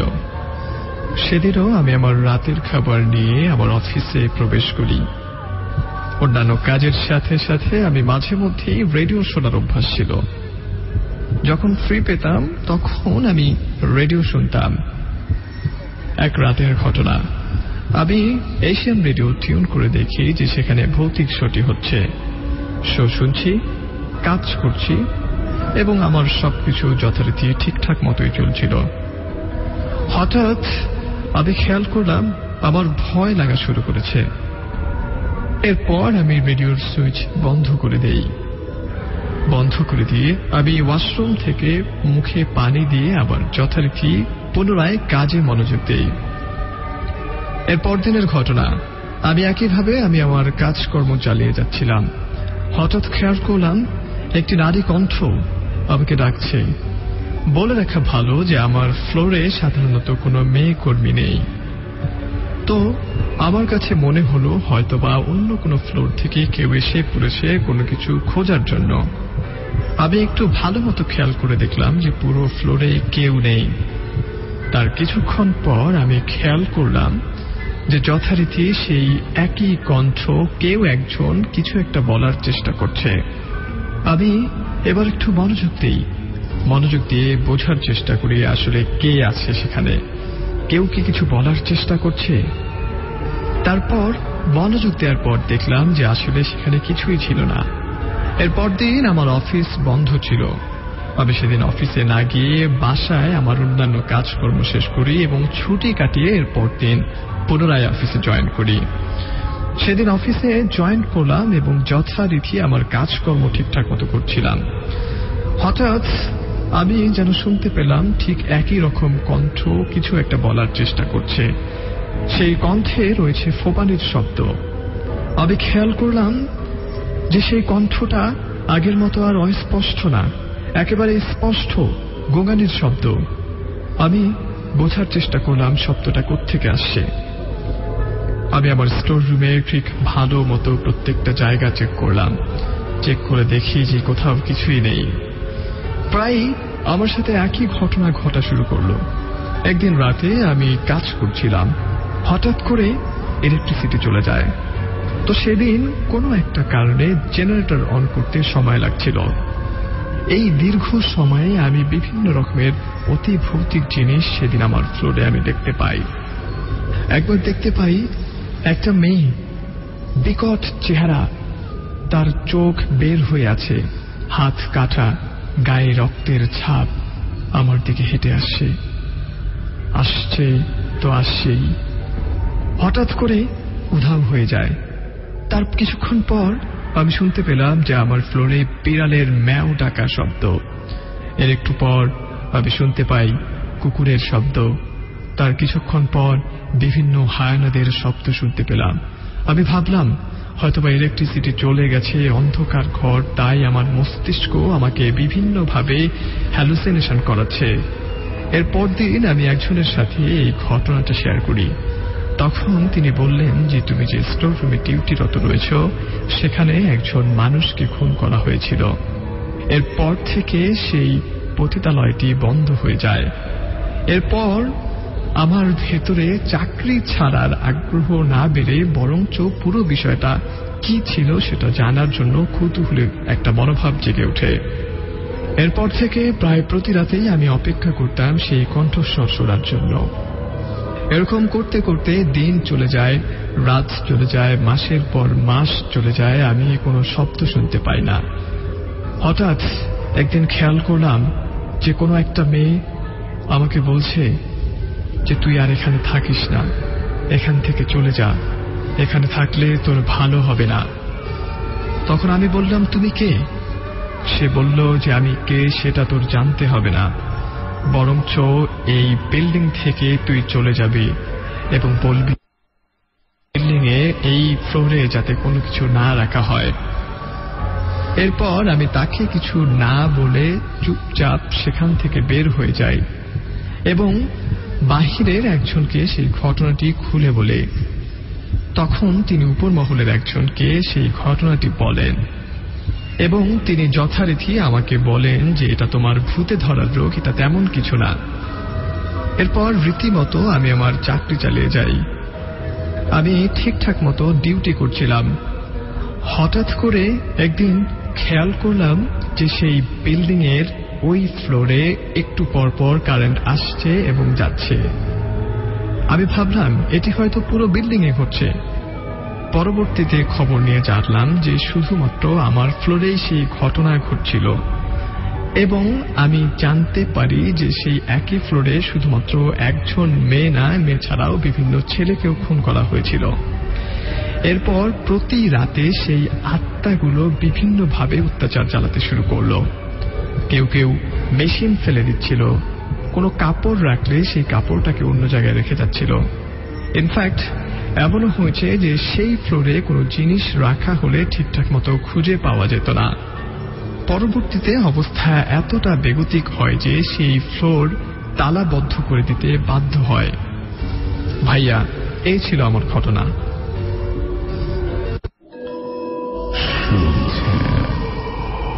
ভৌতিক 90.8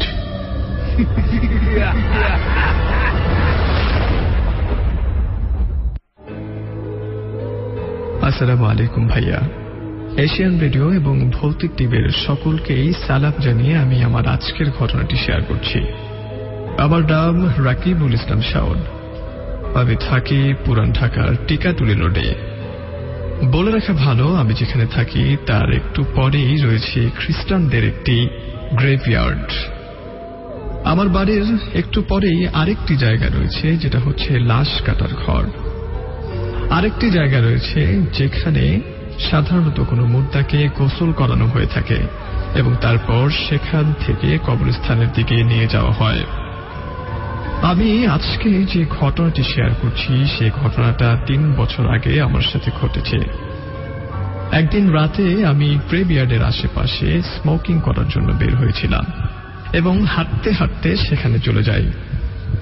যেতে যেতে আমার কাছে মনে হচ্ছিল যে না, সবকিছু ঠিকই আছে, মানুষ রয়েছে, কিছু দোকানপাটও খোলা, যথারীতি সিকিউরিটি গার্ডও রয়েছে এবং কিছু কুকুর আশপাশে হাঁটাহাঁটি করছিল। সব মিলিয়ে আমার কাছে রাতের পরিবেশটা বেশ ভালোই লেগেছিল। তো সেদিনের পর থেকে আমার একটি অভ্যাস হয়ে যায়, আমি প্রায় রাতে বাসা থেকে বের হতাম এবং হাঁটাহাঁটি করতাম, মোবাইলে কথা বলতাম, সিগারেট খেতাম এবং বিভিন্ন কার্যকলাপের মাধ্যমে আমি আমার সময়টাকে উপভোগ করতাম। একদিন আমি খেয়াল করলাম যে আমি হাঁটতে হাঁটতে এমন একটা জায়গায় চলে এসেছি যে জায়গাটার পাশেই লাশ কাটা ঘর। সেখান থেকে খুব পচা মাংসের গন্ধ আসছে। আমি মনে করলাম হয়তোবা কোনো লাশ এখানে এসেছে, যে লাশটাকে গোসল করানো হয়নি কিংবা রেখে দেওয়া হয়েছে, কালকে হয়তোবা কবর দেওয়া হবে। আমি বিষয়টাকে খুব একটা সিরিয়াসলি না নিয়ে যথারীতি আমি আমার অ্যাক্টিভিটিস চালিয়ে যেতে থাকলাম। বাসায় ফিরে আসলাম এবং এর পরদিন ঠিক একইভাবে হাঁটতে হাঁটতে আমি নিজেকে আবিষ্কার করলাম সেই লাশ কাটা ঘরের কাছে। সেদিনও ঠিক একই রকমের গন্ধ পাচ্ছিলাম এবং আমি যথারীতি পুরো বিষয়টাকে স্বাভাবিকভাবে নেই। এরপর দিনের ঘটনা, আমি বাসা থেকে বের হই এবং নিজে নিজে নিজেকে বলি যে আমি যেখানেই যাই না কেন সেই লাশ রাখা ঘরের কাছে যাব না। কথা বলছিলাম, স্মোক করছিলাম এবং মোবাইলে এদিক ওদিক হাঁটাহাঁটি করতে করতে হঠাৎ করে আমি আমার নিজেকে খেয়াল করলাম আমি যথারীতি সেই লাশ রাখা ঘরের কাছে। এবার কোনোভাবেই নিজেকে বোঝাতে পারছিলাম না যে বারবার একই ঘটনা কেন আমার সাথে ঘটছে।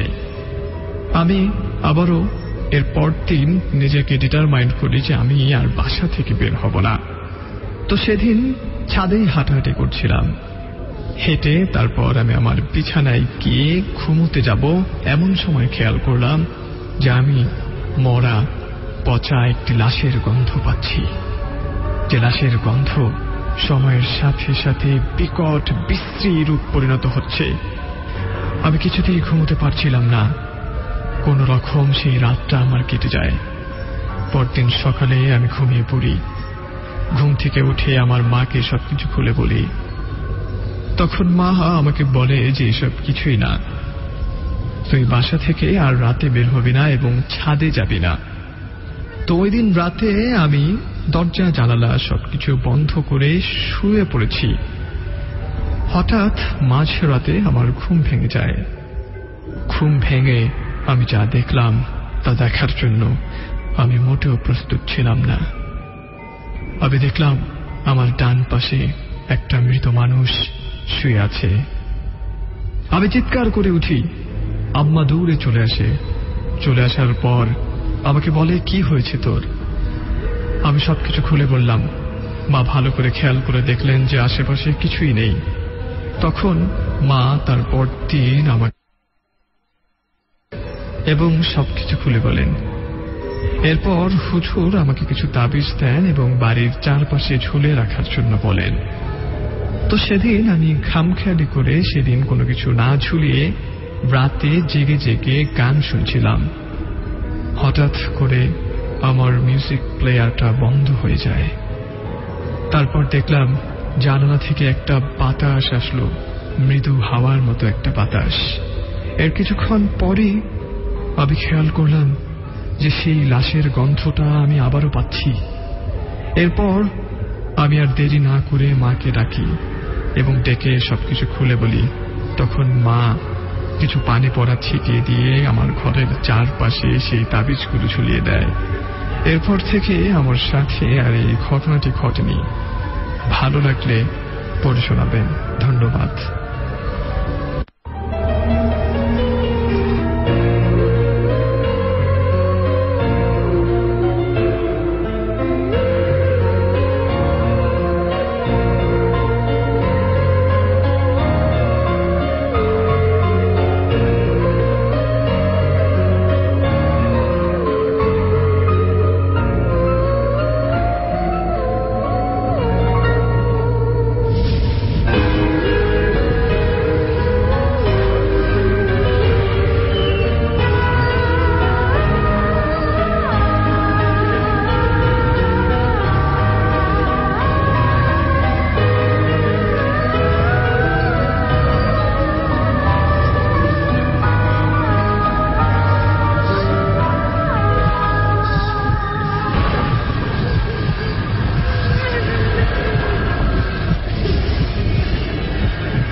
চমৎকার দুটো ঘটনা শুনে ফেললাম। এই পর্যায়ে আমরা চলে যাবো SMS এবং ফেসবুক মাধ্যমে। আপনি যেখানেই থাকুন না কেন জয়েন করতে পারেন আমাদের সাথে SMS এবং ফেসবুক মাধ্যমে।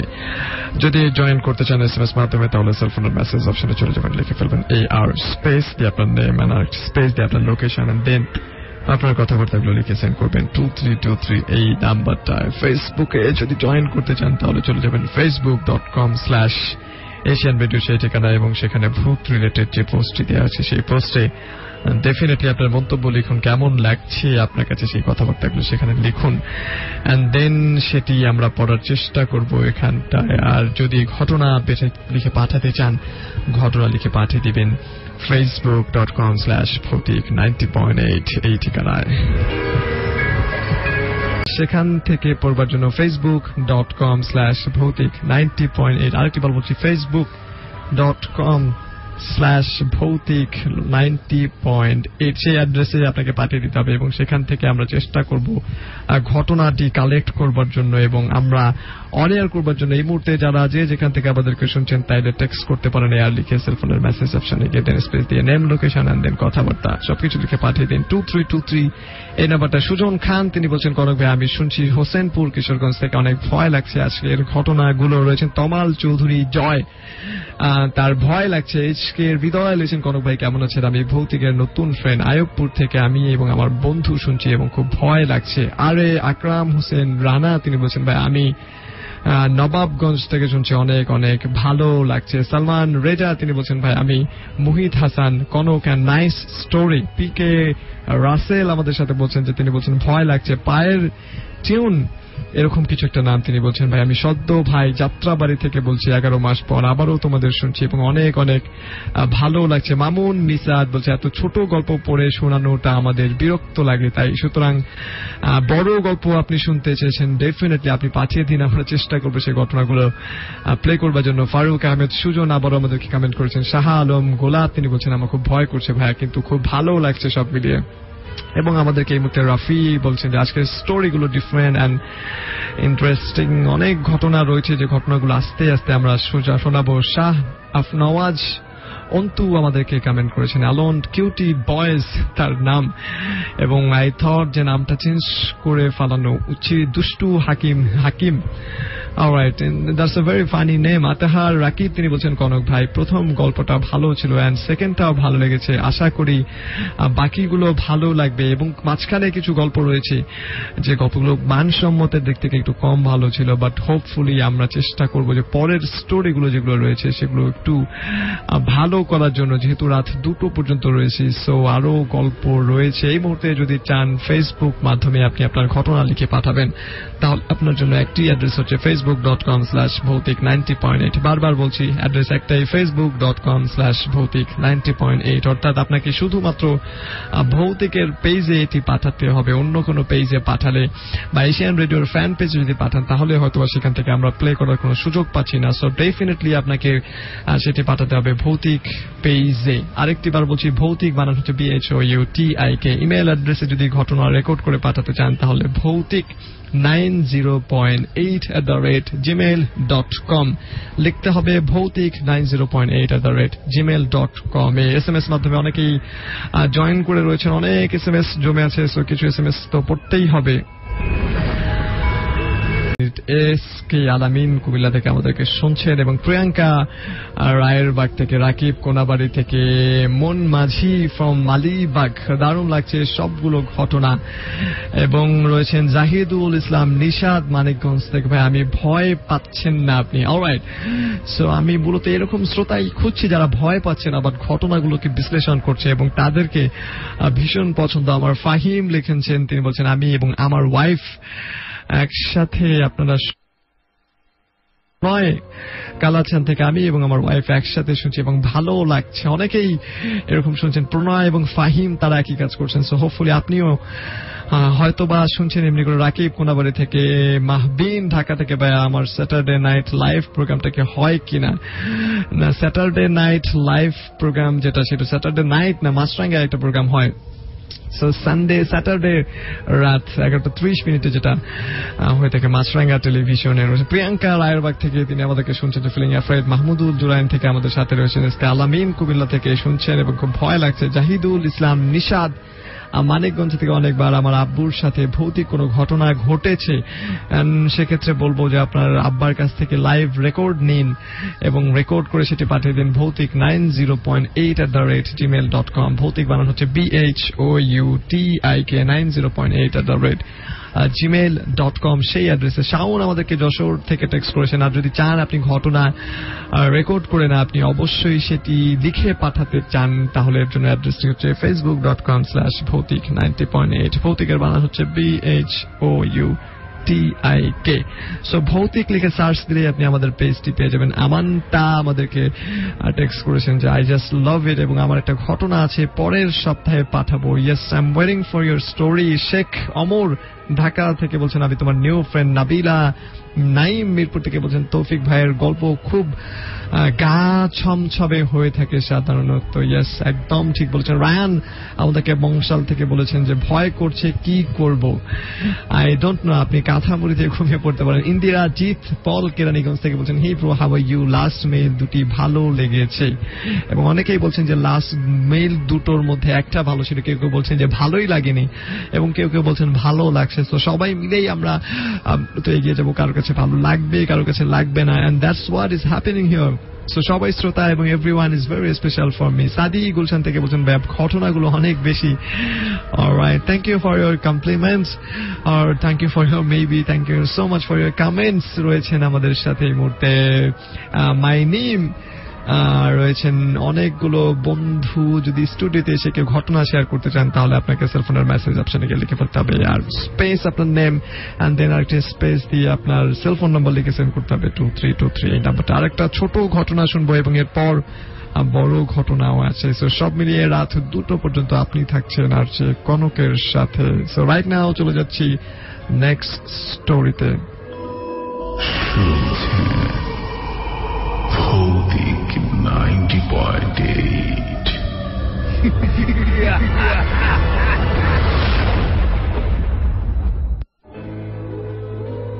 আসসালামু আলাইকুম ভাইয়া, আশা করি ভালো আছেন।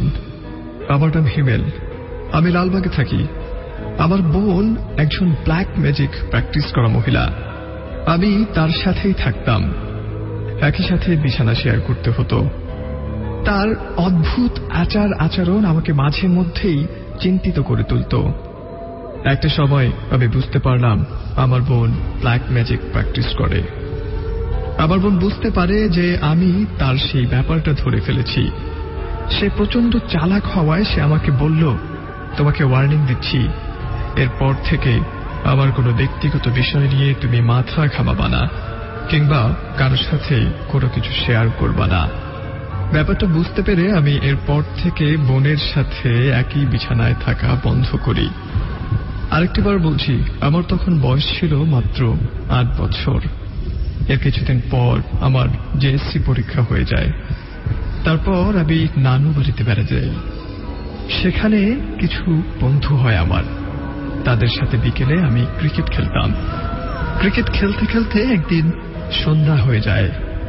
তো গ্রামের সেই ফাঁকা মাঠ থেকে আমি নানু বাড়িতে ফিরছিলাম। ফেরার পথে খুব আলসেমি লাগছিল, শরীর মোটেও কোনো এনার্জি পাচ্ছিলাম না। এরপর পাশের একটি খড়ের পোয়ালের কাছে আমি গিয়ে বসি। বসার পর আমি খেয়াল করলাম যে আমার ঝিমুনি লাগছে। এরপর অনেকক্ষণ পর আমি টের পেলাম যে রাত অনেক হয়ে গেছে। আমি ঘুম থেকে উঠে পড়ি। উঠে পড়ার পর দেখি যে রাত 10টার মতো প্রায় বাজে। তারপর আমি বুঝলাম যে এখানে আমি ঘুমিয়ে পড়েছিলাম। আমাকে বাড়িতে আসার পর সবাই বলে যে আমি কোথায় ছিলাম। ঠিক একই ঘটনা পরদিনও ঘটে। আমি খেলতে যাই। খেলতে যাওয়ার পর আসার সময় আমার একই জায়গায় চিমানির মতো ধরে। আমি সেই খেয়ারের বলের কাছে গিয়ে বসি এবং ঘুমিয়ে পড়ি। রাত 10টা। ঠিক একই সময় আমি ঘুম থেকে উঠি। ওঠার পর আমি খেয়াল করলাম আমার পাশে আমার বোন বসে আছে। এই ঘটনার কিছুদিন পর আমি ঢাকাতে ফিরে আসি এবং ফিরে আসার পর আমি জানতে পারি যে আমার বোন খুব বেশি রকমের ব্ল্যাক ম্যাজিক চর্চায় জড়িয়ে পড়েন। এরপর সবাই যখন পুরো বিষয়টা বুঝতে পারে তখন আমি সবাইকে খুলে বলি যে আমার বোন ব্ল্যাক ম্যাজিক চর্চা করছেন। এরপর থেকে আমার বোন বাড়ি থেকে পালিয়ে যান। পালিয়ে যাবার পর আমি প্রায় রাতে আমি আমার বোনকে দেখতাম আমার পাশে বসে থাকতো। এই ঘটনার বহুদিন পর 6 মাস পর্যন্ত আমার বোন নিখোঁজ থাকে। 6 মাস পর একদিন সে বাড়িতে আসে এবং ততদিনে তার চেহারায় আগের যে সামাজিক ছাপ ভৌতিক 90.8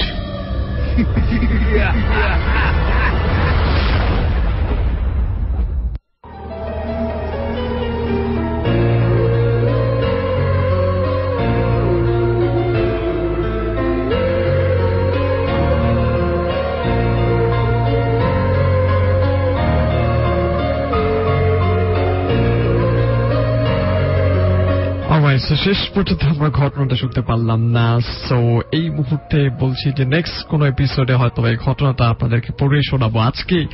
এই মুহূর্তে যারা আমাদেরকে টেক্সট করছেন facebook.com/asianradio সেই ঠিকানায় অনেকেই কমেন্ট পর্যন্ত করছেন এবং 2323 এই নাম্বারটা অনেকেই জয়েন করে রয়েছেন। রাত 2টো পর্যন্ত এমনি করেই আমরা সবাই থাকবো।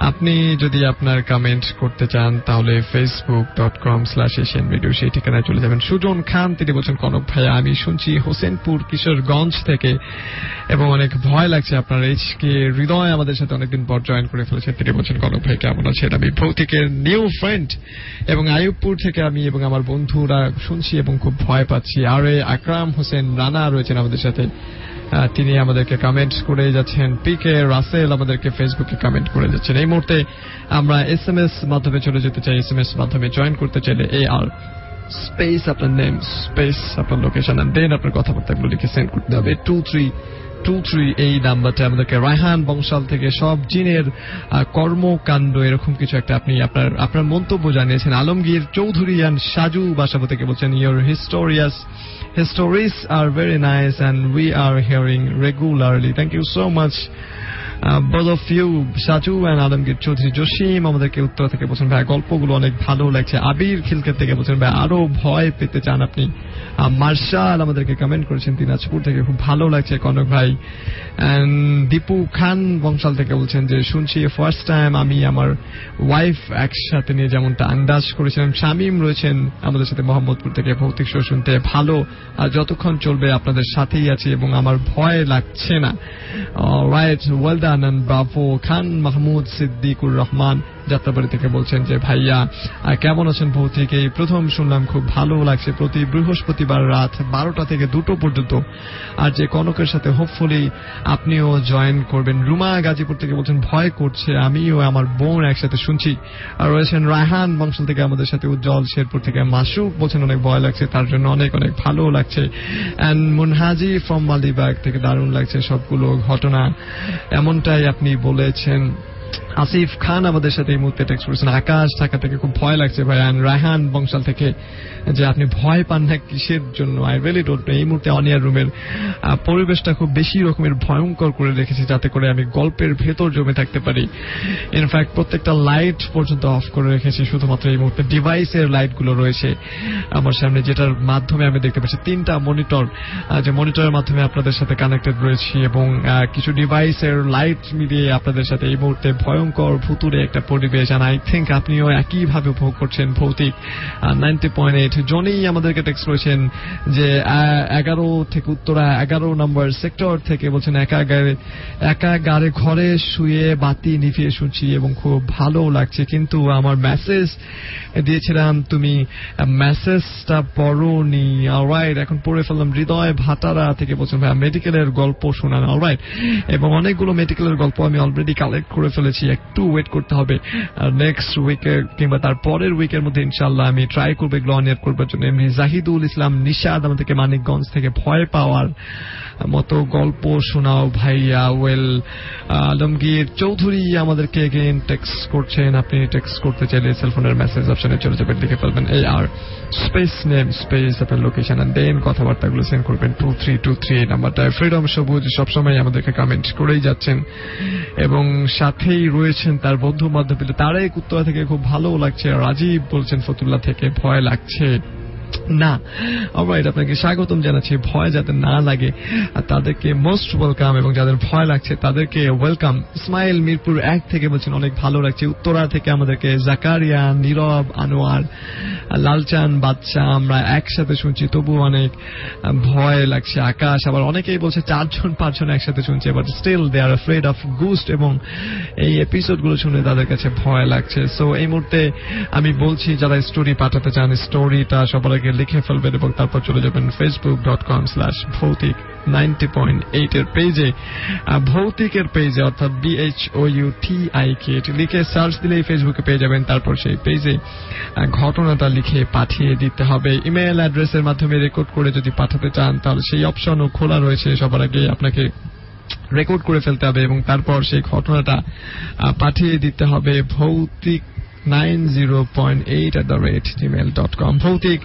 90.8@gmail.com। রাইট নাও চলে যাচ্ছি নেক্সট স্টোরিতে, এরপর ফিরছি আপনার কথাবার্তাগুলো নিয়ে।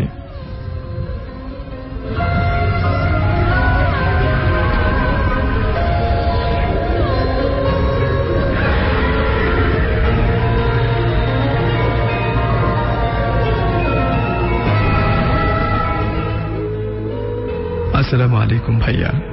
আজকে আমি যে ঘটনাটি শেয়ার করব এটি আমার সাথে ঘটে যাওয়া একটি ঘটনা। আমি তখন স্কুলে পড়তাম, উত্তরার একটি স্কুল, ক্লাস 10-এর ঘটনা। সায়েন্স বিভাগে পড়ার কারণে প্রায় রাতেই আমি রাত জেগে পড়াশোনা করতাম এবং পড়াশোনা শেষ করে আমার একটি বদভ্যাস ছিল যেটি অল্প বয়সে আমি ইমপ্রুভ করেছিলাম, অর্থাৎ আমি স্মোকিং করতাম। আমি দুঃখিত বলে নিচ্ছি এজন্য যে এত কম বয়সে আমি সিগারেটের সাথে নেশাগ্রস্ত ছিলাম। অভ্যাসটা এমন ভাবে তৈরি হয়েছিল যে প্রতি রাতে আমি পড়াশোনার পর একটা সিগারেট না খেলে আমার ঘুম হতো না। তো রাতে পড়াশোনা শেষ করে আমি সিগারেটটা খেতাম আমার বাসার ছাদে গিয়ে। প্রায় রাতেই সেই ছাদের একটা রেলিং এ বসে আমি সিগারেট শেষ করে তারপর বাড়িতে আসতাম। একটু বলে নেই, আমি যেখানে থাকতাম তার বাম পাশে একটি খালি প্লট ছিল এবং ঠিক একইভাবে সেই বাসার ডান পাশেও একটি খালি প্লট ছিল। সেই প্লটে একটি গাছ ছিল, লম্বা উঁচু আম গাছ। আরেকটিবার বলে দিচ্ছি, উত্তরায় সাধারণত এত বেশি মানুষ থাকেন যে রাতে ছাদে গেলেও মনে হয় যে আপনি এমন জায়গায় আছেন যেখানে অনেক লোক, ভয়ে একেবারেই আপনি পাবেন না। তো প্রতি রাতে আমি যখন সিগারেট শেষ করে বাড়িতে আসতাম এবং এসে ঘুমিয়ে পড়তাম, একদিন রাতে সিগারেট শেষ করে আমি সিঁড়ি দিয়ে নিচে নামার সাথে সাথে দেখতে পেলাম সিঁড়ি ঘরে একটি কালো বিড়াল আমার দিকে তাকিয়ে আছে। আমি খুব স্বাভাবিকভাবে নেই পুরো বিষয়টাকে। তারপর এরপর দিন একইভাবে আমি পড়াশোনা শেষ করে ছাদ থেকে সিগারেট শেষ করে নিচে নামি। নামার সময় একই জায়গায় একই বিড়াল আমার দিকে একইভাবে তাকিয়েছিল। তৃতীয় দিনের ঘটনা, সিগারেট শেষ করে নিচে নামছি। সেদিন দেখতে পেলাম সেই কালো বিড়ালের সাথে আরেকটি বিড়াল, যে বিড়ালটি দেখতে সাদা। তার চোখের মনির দিকে তাকালে মনে হয় যেন আগুন জ্বলছে। আমি হালকা ভয় পেয়ে যাই। আমার দিকে দুটো বিড়াল একইভাবে আমার দিকে তাকিয়েছিল। আমি ভাবলাম সে বন্ধু নিয়ে এসেছে এবং এখানেই হয়তোবা তারা রাত্রি যাপন করে। এভাবেই প্রায় রাতেই আমি তাদেরকে দেখতে থাকলাম।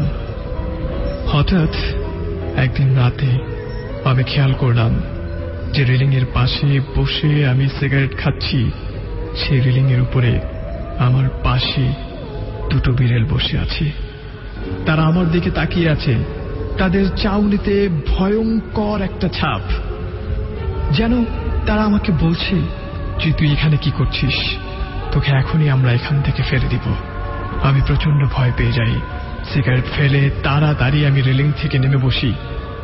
এরপর সাহস করে পেছনে তাকিয়ে দেখি যে তারা রেলিং এর উপর আর নেই। আমি আস্তে আস্তে সিঁড়ি দিয়ে নামতে থাকি। নামার পর আমি যা দেখলাম সেটা একেবারেই হবার কথা ছিল না। আমি দেখি সেই দুটো বিড়ালের সাথে আরেকটি বিড়াল, টোটাল 3টি বিড়াল আমার দিকে একইভাবে তাকিয়ে আছে। আমি প্রচন্ড ভয় পেয়ে যাই, নিচে নামার সাহস হারিয়ে ফেলি। এর কিছুক্ষণ পর হঠাৎ আমি খেয়াল করলাম যে সেই বিড়ালগুলো আর নেই। আমি আস্তে আস্তে নিচে নামি। নামতে নামতে তার ঠিক নিচের সিঁড়ি ঘরে তাকিয়ে দেখি এবার 4টি বিড়াল আমার দিকে তাকিয়ে আছে। ভয়ঙ্কর ভাবে তারা তাকিয়ে আছে আমার দিকে।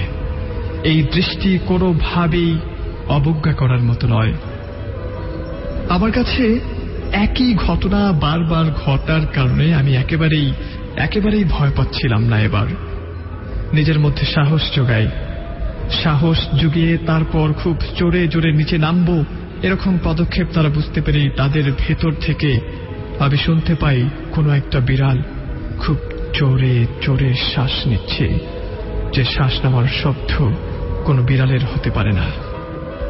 অনেকটা মানুষ খেকো কোনো হায়না যেরকম ক্ষুধার্ত মানুষের দিকে তাকিয়ে থাকে সেরকম শ্বাস নিঃশ্বাস, যেন এখনই তারা আমাকে আক্রমণ করে আমাকে খেয়ে ফেলবে। আমি প্রচন্ড ভয় পেয়ে চিৎকার করে উঠি। এরপর আমি নিজেকে আবিষ্কার করি আমার বিছানায়। আমার বড় ভাই আমাকে সিঁড়ি ঘর থেকে নিচে নামিয়ে আসে। এরপর হুজুর দিয়ে আমাকে বেশ কিছু তাবিজ দেয়া হয় এবং আমাকে ছাদে যেতে বারণ করা হয়। ভাইয়া, এই ছিল আমার ঘটনা। শুনছেন ভৌতিক 90.8।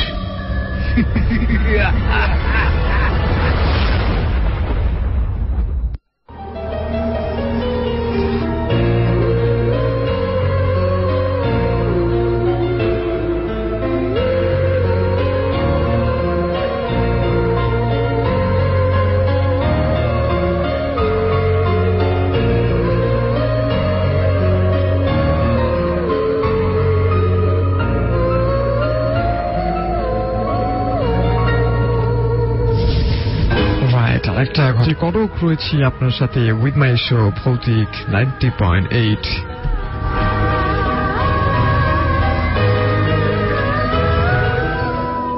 শুনছেন ভৌতিক 90.8।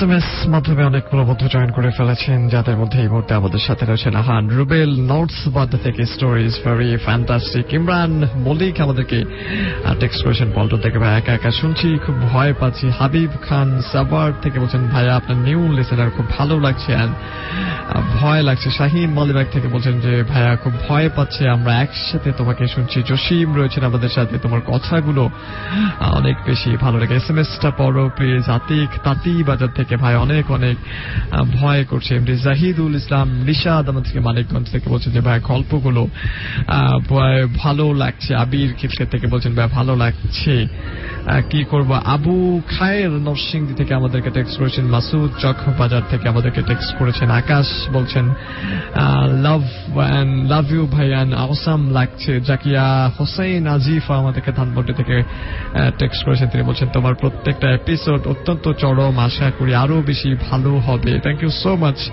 আপনার এই অনুপ্রেরণা আমি আমার ব্যক্তি জীবনে অনেক বেশি কাজে লাগানোর চেষ্টা করব। সো আমাদেরকে সুষম বসুন্ধরা থেকে আমাদেরকে টেক্সট করেছেন, তিনি বলছেন অনেক ভালো লাগছে, ভয় লাগছে। ফার্স্ট টাইম SMS দিলাম, খুব ভয় করছে ভাই, আমি একা শুনছি। আকফাহ নামের একজন আমাদেরকে টেক্সট করেছেন তারেক উত্তরা থেকে, বলছেন খুব ভালো লাগছে। রাজীব ফতুল্লাহ থেকে আমাদেরকে টেক্সট করেছেন এবং এমনি করে অনেকগুলো বন্ধু টেক্সট করেছেন। হিমেল লালবাগ থেকে, তাকি আমার বোন ব্ল্যাক ম্যাজিক স্টোরি বলার জন্য থ্যাঙ্কস। ওয়েল হিমেল আমাদেরকে টেক্সট করেছেন এই মুহূর্তে। প্রমা বলছেন ভাই একা একা শুনছি, ভয় লাগছে। আহান রুবেল নর্থ বাড্ডা থেকে, হিস্টোরি ইজ ভেরি ফ্যান্টাস্টিক, এরকম করে অনেকেই অনেক কিছু বলছেন। যারা ঘটনা লিখে পাঠাতে চান এরকম ফ্যান্টাস্টিক ঘটনা, তাদের জন্য কিন্তু ঘটনা লিখে পাঠাবার অ্যাড্রেস রয়েছে, যে অ্যাড্রেসটি হচ্ছে facebook.com/ভৌতিক90.8। আরেকটিবার বলছি facebook.com/ভৌতিক90.8। সেখানে চাইলেই আপনি ঘটনা লিখে পাঠাতে পারেন, আমরা চেষ্টা করব সেটি অন এয়ার করবার জন্য। আর যারা যারা ঠিক লিখে পাঠাতে চান না, স্টুডিওতে আসতে চান, তাদের জন্য রয়েছে চমৎকার একটি সুযোগ, তারা ঘটনা লিখে ফেলুন এবং সেই ঘটনাটা আমাদেরকে পাঠিয়ে দিন। পাঠিয়ে দেবার অ্যাড্রেসটি হচ্ছে রেকর্ড করে তারপর মূলত পাঠিয়ে দিন। আর যারা বলতে চায় পাঠিয়ে দেবার অ্যাড্রেসটি হচ্ছে ভৌতিক90.8@gmail.com। আরেকটিবার বলছি ভৌতিক90.8@gmail.com। HM সিথাই বলছেন হ্যালো ভাইয়া, I am your new friend, যিনি ফেসবুকে এই মুহূর্তে কমেন্ট করছেন। আপনি করতে চাইলে facebook.com/asianradio সেই ঠিকানায় চলে যাবেন। এবং MH সিথাই আমাদেরকে কমেন্ট করেছেন। আলামিন বিপি যিনি আমাদেরকে কমেন্ট করেছেন, আমি রামপুরা থেকে একা রুমে লাইট অফ করে শুনছি। তাহসিন এসকে মুইন হাসান তিনি বলছেন ভাই কেমন আছো। ফারুক আহমেদ সুজন বলছেন যে অনেক কষ্ট করে শুনেই যাচ্ছি। ওয়েল, ধন্যবাদ জানাচ্ছি আপনাকে। আজকে হৃদয় বলছেন আজকে ছোট ছোট গল্পগুলো অনেক ভালো লেগেছে। একলা পথিক বলছেন ভয়ে ভয়ে শুনছি ভালো লাগছে।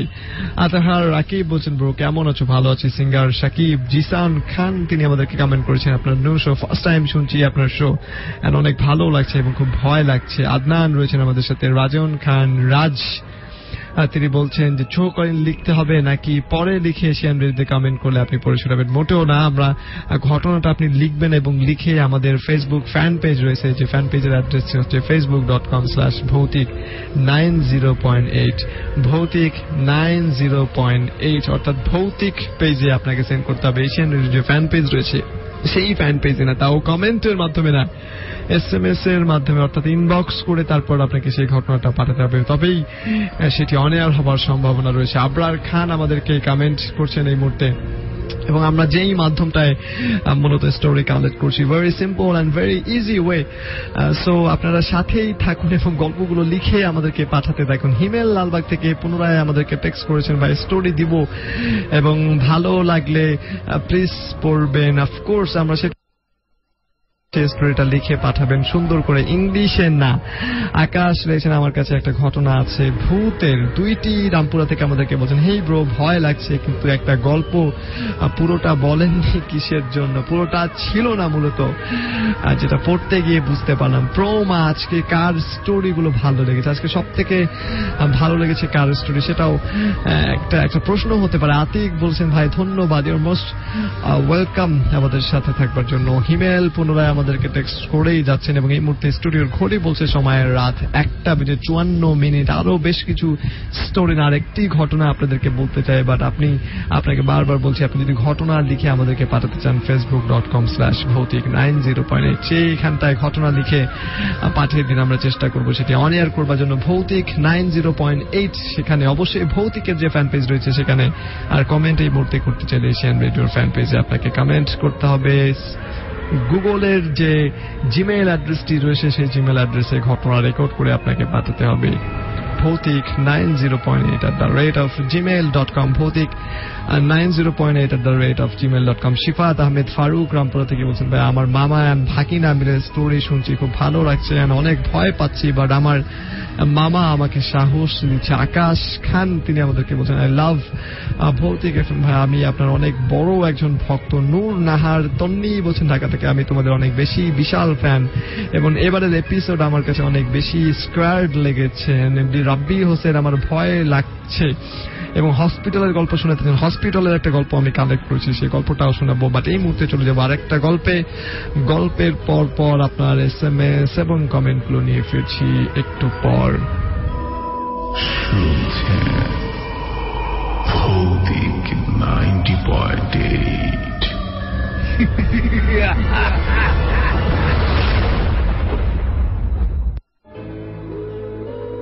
আসসালামু আলাইকুম ভাইয়া, আশা করি ভালো আছেন। আমার নাম পিয়াস, থাকি ময়মনসিংহ জেলার ঈশ্বরগঞ্জের চরণীখোলা নামক গ্রামে। আজকে যে ঘটনাটি শেয়ার করছি সেটি আমার মামার মুখ থেকে শোনা। ঘটনাটি একটি শ্মশান নিয়ে। আমার মামার ভাষায় বলছি। যেহেতু গ্রামে থাকেন আমার মামা, তিনি প্রতিদিন বাজারে যেতেন এবং অনেক রাত করে বাসায় ফিরতেন।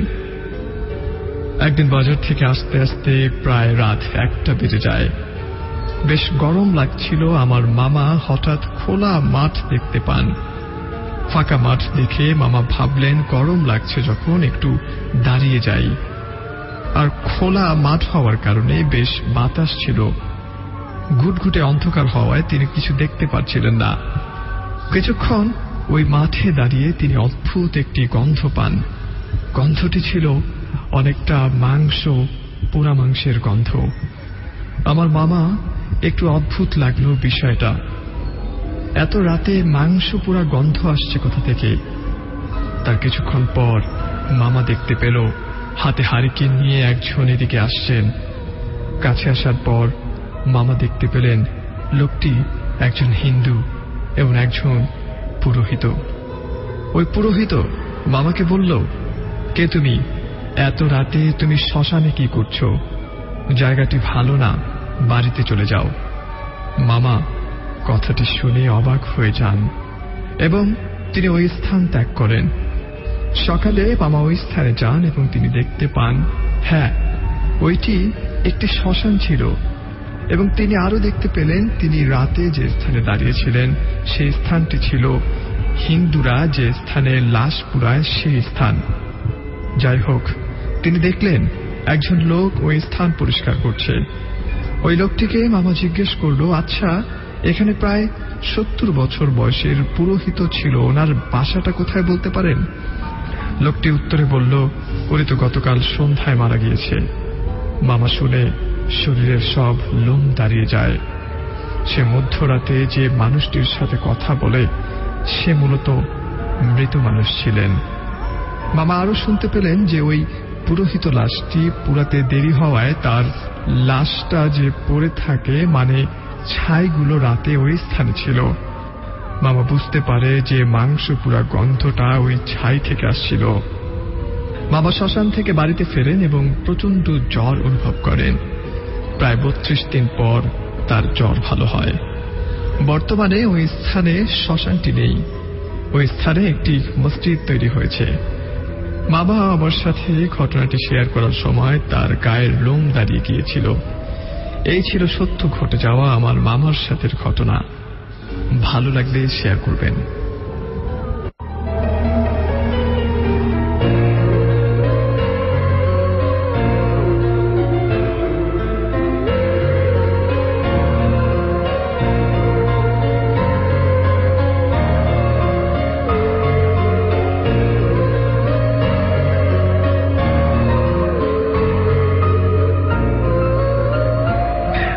একটা ঘটনা আমরা শুনে ফেলাম এবং স্টুডিও ঘুরে বলছি সময় 1:38 আর যে কটক আছে আপনার সাথে উইথ মাই শো ভৌতিক 90.8। ইমেল স্টোরিটা জানতে চাইছেন, ইমেল যদি পাঠাতে চান অবশ্যই আপনাকে ভৌতিক 90.8@gmail.com সেখানে পাঠাতে হবে। চেষ্টা করব সেখান থেকে সেই ঘটনাগুলো কালেক্ট করবার জন্য। রেকর্ড করার ক্ষেত্রে শুধুমাত্র সেখানে পাঠাবেন। আর গল্প যদি লিখে পাঠাতে চান তাহলে facebook.com/ভৌতিক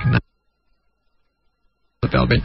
ইসমাইল উত্তরা থেকে, মিরপুর 1 থেকে তিনি বলছেন, নাইস স্টোরি। উত্তরা থেকে আমি লালচান এন্ড মাই ওয়াইফ রাহিনা একসাথে শুয়ে শুনছি, ভয় লাগছে তারপরেও ভালো লাগছে। রায়হান বংশাল থেকে এখানে আরেকজন নাদিয়া বলছেন, ব্ল্যাক ম্যাজিক ঘটনাটা খুব সুন্দর হয়েছে। ইমামুল মুস্তাকিম ঢাকা কামরাঙ্গীর চর থেকে, ভাই ভয় লাগছে না। নওশাদ সুশোন বসুন্ধরা থেকে আমাদেরকে টেক্সট করেছেন, ভাই ঘুম আসে না, ভয় কি করব, আর লাশ কাটা ঘরের গল্পগুলো শোনাতে হবে আপনাকে। আহমেদ রানা যাত্রাবাড়ি থেকে বলছেন, ফার্স্ট টাইম শুনছি, বেশ ভালো লাগছে। প্রতি বৃহস্পতিবার রাত 2 থেকে 12টা থেকে 2 পর্যন্ত আমাদের সাথে থাকবেন। এ পর্যায়ে আমরা বলছি শিফাত আহমেদ ফারুক রামপুরা থেকে রয়েছেন, জাহিদুল হক নিশাদ রাব্বি হোসেন আমাদের সাথে রয়েছেন। নূর নাহার তন্নি ঢাকা থেকে বলছেন, আমার নিউ ফ্রেন্ড, অনেক বিশাল ফ্যান, আর এবারের এপিসোড আমার কাছে অনেক বেশি স্কোয়ার্ড লেগেছে। আকাশ খান তিনি বলছেন আমাদের সাথে আছেন। সো আমরা এই পর্যায়ে নেক্সট স্টোরিতে চলে যাব এবং তারপর আরো কিছু SMS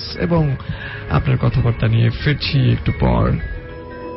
শুনছেন ভৌতিক 90.8।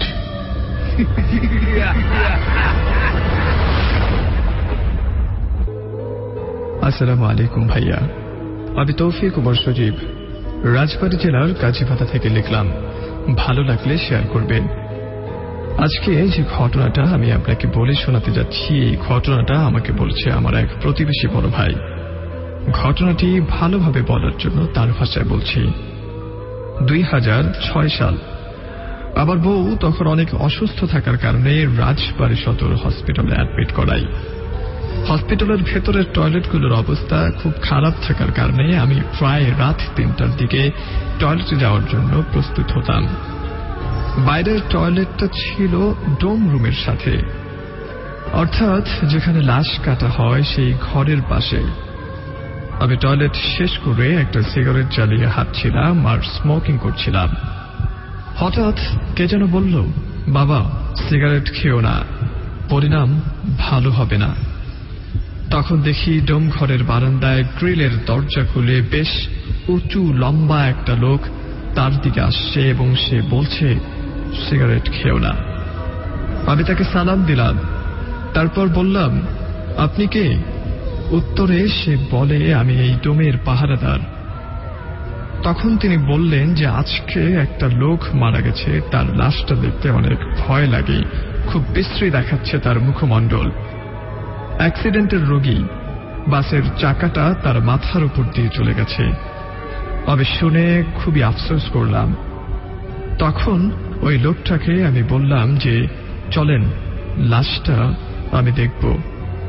লোকটা আমাকে বলে এখন কিছু খাবার নিয়ে 3 তলায় গিয়ে স্যারকে দিয়ে আসতে হবে, আপনি দেখে আসুন প্রথম লাশটাই ওই ব্যক্তির। আমি এসব নিয়ে কোনো ভয় পাই না। উনি চলে গেলেন বাইরে খাবার কিনতে। ঘরটি খোলাই ছিল। হেঁটে হেঁটে লাশের রুমে ঢুকলাম। দেখলাম অনেক লাশ ওখানে শোয়ানো। হাতের কাছের প্রথম লাশের মুখের কাপড় সরিয়ে আমি যা দেখলাম, জীবনে এমন কিছু আর দ্বিতীয়বার দেখতে চাই না।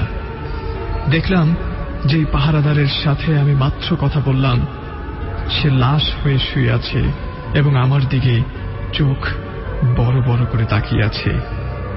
এটা দেখে যেই না রুম থেকে বের হব, সাথে সাথে ওই লাশটা আমার হাত শক্ত করে চেপে ধরে। তারপর আমার আর কিছু মনে নেই। সকালে জ্ঞান ফিরে নিজেকে আবিষ্কার করলাম আমি হসপিটালের বেডে শুয়ে আছি। অবস্থা স্বাভাবিক হলে আমার ফোনে একটা কল আসলো। আমির নামে আমার এক বন্ধু বলল, দোস্ত আমার মামা মারা গেছে সদর হাসপাতালে, তুই কি আসতে পারবি? আমি বললাম আমি সদর হসপিটালেই আছি, তুই আয়। আমার বন্ধু সহ তাদের পরিবারের সবাই যখন ওর মামার লাশের কাছে যায়, আমি দ্বিতীয়বারের মতো আবারও জ্ঞান হারিয়ে ফেলি। কারণ ওই মামাই ছিল গত রাতে টুম ঘরে রাখা সেই লাশ, যে কাল রাতে আমার সাথে কথা বলেছিল।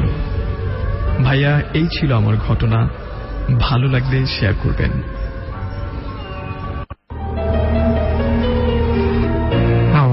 একেবারে শেষ ঘটনাটা আমরা শুনে ফেললাম। তৌফিক ওমর সজীব, যিনি আমাদেরকে রাজবাড়ি থেকে লিখে পাঠিয়েছিলেন। শেষ মুহূর্তে বলে দিচ্ছি, এরকম ঘটনা আপনার কাছে যদি থেকে থাকে ডেফিনেটলি সেই ঘটনাগুলো লিখে আমাদেরকে পাঠিয়ে দিন। এর জন্য অ্যাড্রেস রয়েছে facebook.com/ভৌতিক90.8, অর্থাৎ ভৌতিকের ফ্যান পেজে আপনাকে ইনবক্স করে পাঠিয়ে দিতে হবে। আর যদি ঘটনা নিজ কণ্ঠে আপনি পাঠাতে চান, তাহলে ঘটনাটা রেকর্ড করে ফেলুন এবং পাঠিয়ে দিন ভৌতিক90.8@gmail.com। নওশাদ সুষম বসুন্ধরা থেকে তিনি বলছেন, থ্যাংকস ভাইয়া লাশের ঘরের গল্পটা শোনানোর জন্য। রায়হান বংশাল থেকে বলছেন, আমি একদিন অনেক রাত ধরে নেট চালাচ্ছিলাম এবং এরপরে কিছু একটা হয়েছে যেটা আপনি পাঠাবেন আমাদেরকে। জাহিদুল ইসলাম নিশাদ মানিকগঞ্জ থেকে বলছেন, নাইস স্টোরি। আতিক রয়েছেন, তিনি বলছেন যে ভাই দারুণ লাগছে। মাহি বলছেন ক্যান মেসেজ দিব। ওয়েল, রায়হান বংশাল থেকে আমাদেরকে এখানে অনেক কথাবার্তা আপনি বলেছেন। হাবিব সহ আর অনেকগুলো বন্ধু আমাদের সাথে কানেক্টেড রয়েছেন। আর এ আক্তার হোসেন ফেসবুকে আমাদের সাথে রয়েছেন। এমডি সাব্বির বলছে, ভাইয়া নিউ ফ্রেন্ড, প্রতি বৃহস্পতিবার রাত 2টো পর্যন্ত আমাদের সাথে থাকবেন, 12টা থেকে শুরু করে। নাইম ইসলাম, আতাহার, রাকিব এবং প্রিন্স বয় সরকার আমাদের সাথে রয়েছেন। মাসুদ মার্শিদ গনি বলছেন, আর যে কনক থ্যাংকস ভালো গল্পের জন্য। কাজ নি কনক দা, বিড়ালের গল্পটা বেশি ভালো লাগলো। লাগে নাই আপনার কাছে, অনেকদিন পর আপনি লাইভ শুনছেন। হার্ট হেল্পলেস রিপন, গানওয়ালা আসিফ এবং আলামিন বিপিস কমেন্ট ওয়াজ মার্কড এবং অনেকেই এভাবে লিখছেন। সুমন খান বলছেন, কনক ভাই আমার বন্ধুরা একসাথে মিলে শুনছি হোসেনপুর কিশোরগঞ্জ থেকে, দয়া করে বন্ধুদের নামগুলো পড়বেন। রুহুল আমিন, এফআই, সজীব, জসিম, নাসিফ, জাকারিয়া, কিরুল ইসলাম, ডিমন, রাসেল, ভুইয়া, মুজামিল হক সহ অনেকগুলো বন্ধু এবং অনেকের কমেন্ট এই মুহূর্তে পড়তে পারলাম না, বিকজ স্টুডিওর ঘড়ি বলছে এই মুহূর্তে হটসিটটা সেরে দিতে হবে। আজকের মতো বিদায় নিব, বাট আগামী সপ্তাহে কিন্তু পুনরায় আপনার সাথে আবার কথা হবে কিছু স্টোরি নিয়ে, যে স্টোরিগুলো অনেকের সাথে ঘটেছে আপনাদের ভেতর থেকে, যারা আমাকে গল্পগুলো লিখে পাঠান তাদের ঘটনা। সো আপনার কাছে যদি কোনো ঘটনা থেকে থাকে, সেই ঘটনাটা ভৌতিকের ফ্যান পেজে পাঠিয়ে দিবেন। চলে যাচ্ছি আজকের মতো, যেতে যেতে বলছি ভালো থাকবেন, সুস্থ থাকবেন এবং সর্বোপরি সাবধানে থাকবেন।